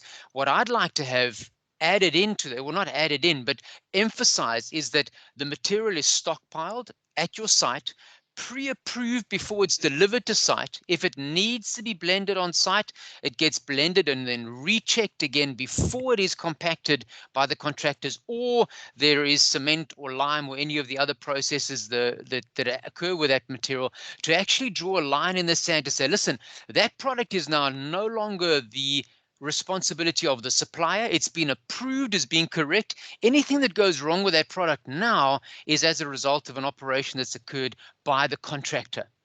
And I just see it as an ideal opportunity of cutting that responsibility and saying, listen, it's no longer ours. We are due payment for that material. And as a result of that, those disputes are now put to bed. So I'm really chuffed about that. The idea is we need to drive that process on the larger contracts, that as a supplier, you sit in on that initial meeting, that you agree to how that material will be stockpiled, how it will be sampled, that everybody's in agreement with it before there's an issue. So that when there is an issue, we actually know how to actually approach that particular procedure. So in that regard, I think it's a huge step forward. And we, as ASPASA, I think we've really got to drive that process. We've got to request that those meetings do take place on the larger contracts, even on the smaller contracts, to actually ensure that that process is actually up and running. The other aspect that I think that is really important that we need to have a look at the moment is the internal audits that we're having a look at putting in place. We have got those processes now up and running. It'll run on exactly the same procedure as we've got with the health and safety and environmental audits. The costing is the same. It's going to be a one-off day that we will come in and have a look at your particular facility and what you've got testing wise. And it's not as legislative and as restrictive as what you've got with those particular scenarios. This is more a management tool which we are trying to assist you in implementing correctly, that it can give you the information that you require to actually make decisions around when do you change your production processes to ensure that your material is actually in the correct scenario within the specification. We would look at the testing protocols you're using. We'd look at the testing methods that you're using. We would obviously raise non-conformances in the same way that we would with the other audits, but the idea would be to actually inform you what you're doing incorrectly, and then when we come back the following year to recheck, we can actually then see what you've done to implement that correctly. Now, as a result of COVID, we've actually taken a step back and we've said, well, maybe what we need to do is, because of the whole social distancing thing, we've abridged the version even further than what we had previously, to say that maybe what we can have a look at is we can look at some of these processes online with you to have a discussion around what is required. In other words, it's almost going to be an introduction to the audit, so that the following year, you've got an idea of what you're in for, that you're better prepared for it second time around. Yes, it will be a reduced fee, so there's going to be a smaller fee involved in actually doing it in that manner. Some of them might be able to be done online. I'm starting to do quite a bit of traveling now into the Southern Cape and the Northern Cape, and as a result of that, I will be contacting those particular labs or those particular facilities that I'll be passing by, to maybe go in and sit down and do that intro abridged version initially with them, give them a sense of where they're at and what they need to start looking at, and then get them better prepared for maybe into 2022. In the Natal area, the audits are split between myself and Frans Bieneke. France will obviously be doing the ones more on the northern side of KZN. I'll be doing the ones more on the southwestern side of KZN, just to make sure that we've got a fairly even split between us, to make sure that we can get to as many of the facilities as possible. If I can say, we did send out a questionnaire quite a number of times previously to a number of to all the members, and we've received a very poor response on that. The idea of the questionnaire was to try and get a sense of what facilities have got a testing facility. If you have got a testing facility, what are you testing? What methods are you using? So because we've had a very poor response on that, what we're going to be doing is we're going to be phoning the guys individually and saying, listen, we'd like to come in and do the audit, either online or face-to-face, depending on where you're located, and actually get that process up and running. As I said, the idea is it's a quality management system, so it's there as a red flag to inform you as to when there's a product issue going wrong. There are many changes taking place at the moment in some of the test methods that are critical to your testing. One of them would obviously be the flakiness index.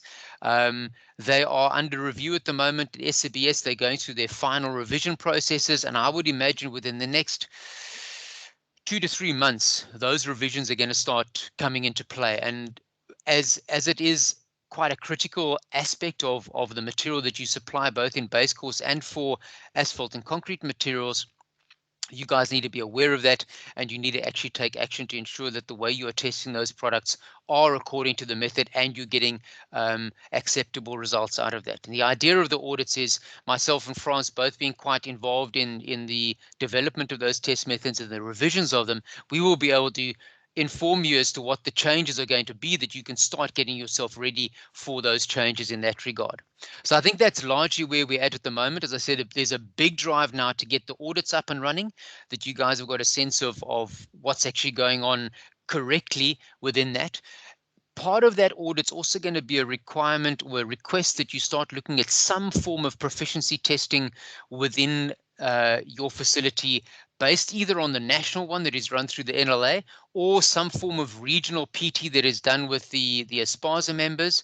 The only issue is I'm trying to get a tie-up between where the ASPASA members are with the results that they're getting and the accredited facilities that are often a little bit of a bugbear because their results are always seen as being accurate. So if you're partaking in a proficiency testing scheme that is linked to the NLA scheme and you're performing reasonably well, you've actually got a leg up in a claim type scenario where you can say, listen, but I'm testing in this environment, which is with the accredited facilities. My results are coming out very similar. There should not be a dispute in what's actually going on. So they're the audits that has got a fairly big drive. There's obviously the understanding of what's happening with the testing mechanisms within your facilities, which is tied to the audits. And then the final point that I mentioned right in the beginning, which I've forgotten, which happens when you don't have slides. So yeah, I think that's pretty much where we're at the moment. Look out for us when we call in, and try and be as accommodating as possible to get us on site or online to have a look at your facilities and help you in that regard.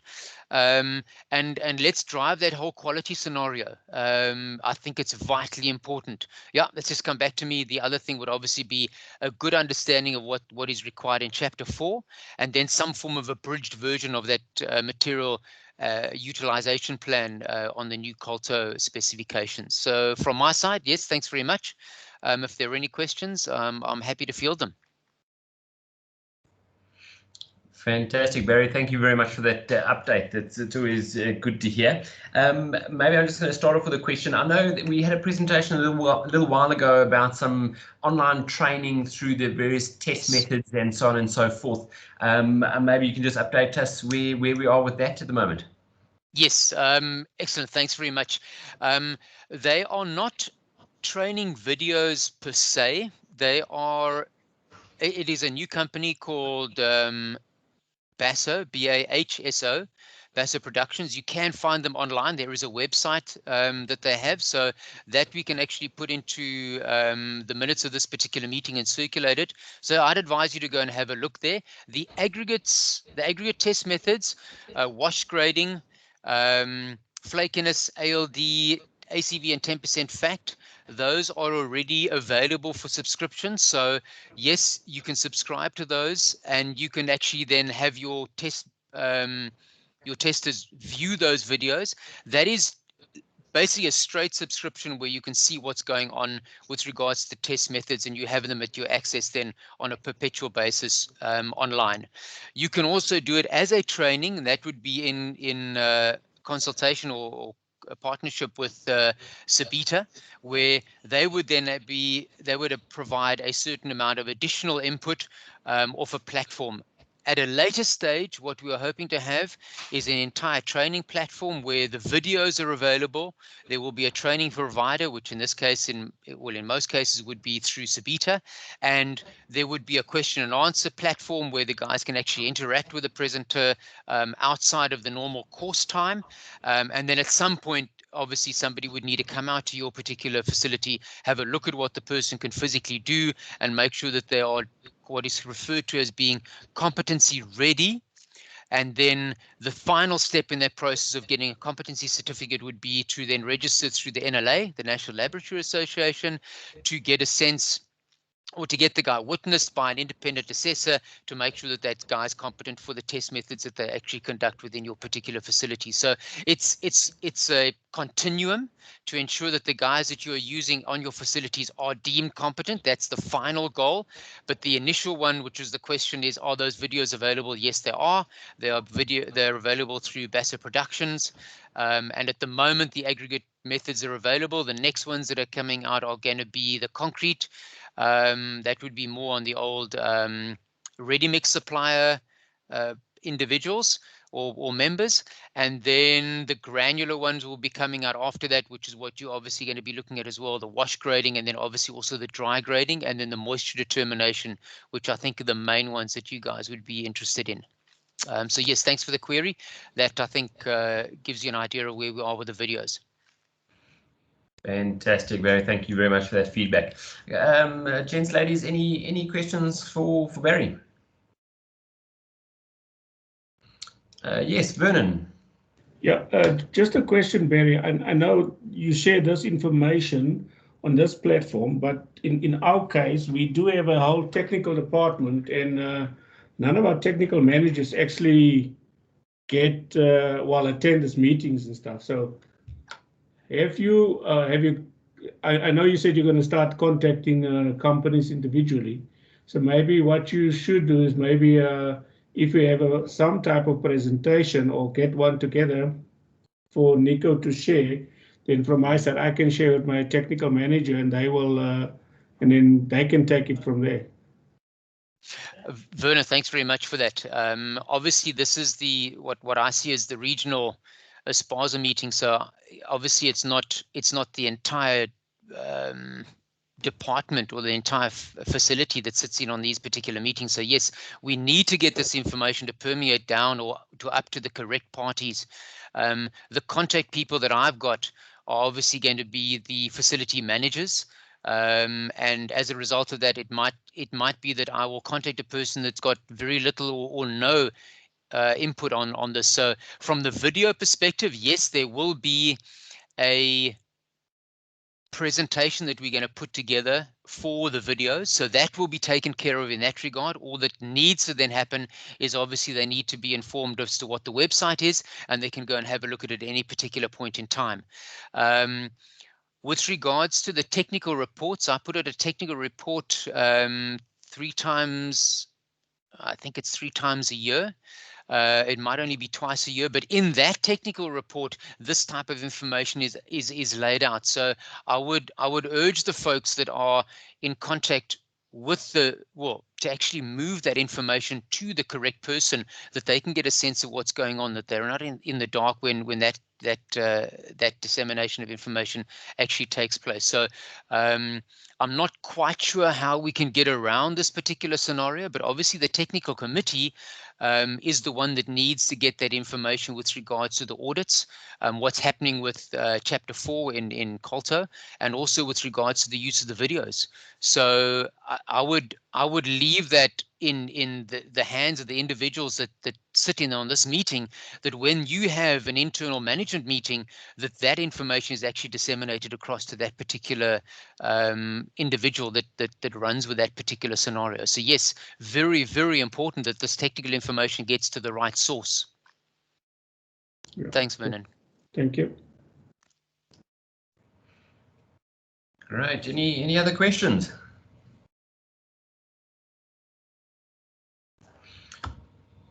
Yes, Anthony. Just a suggestion, Barry.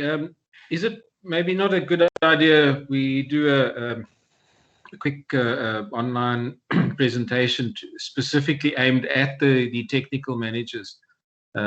Get them on board, because that's going to short circuit the issue completely. Absolutely. Anthony, it's a good call. I think it's something we might need to have a look at. So Nico, maybe we need to set up, rather than a regional meeting, set up a technical meeting for all the technical members within ASPASA, so that we can actually address these particular issues nationally. I know there is representation obviously at the technical committees, but it's not, I don't believe it's broad enough. And unfortunately, as in most cases, the meetings minutes are often not disseminated to the right people, and they're also not possibly read with the amount of understanding and depth that are actually required. That technical report is reasonably long. So yes, I think it might be a good point to set up that as a national presentation for the technical members within ASPASA, that we can actually hit the right button and get the right people involved in participating actively and understanding what we're trying to get at. Thanks, Anthony. Great, thanks, Anthony. I think that's a great call to get again the right people in the right places to give quality feedback that again we can take it forward in the right direction. Perfect. Great. There are no further questions for Barry. Barry, thank you very much for your time and all your effort in our industry and keeping us up to date on that. Much appreciated, and thank you. Excellent. Thanks very much indeed for the opportunity. Pleasure. Great. We're going to move to our last point, is general discussion. I did sort of make a note earlier while we're in between. Are there any items that anyone would like to discuss under general? Something else staring out that we can discuss?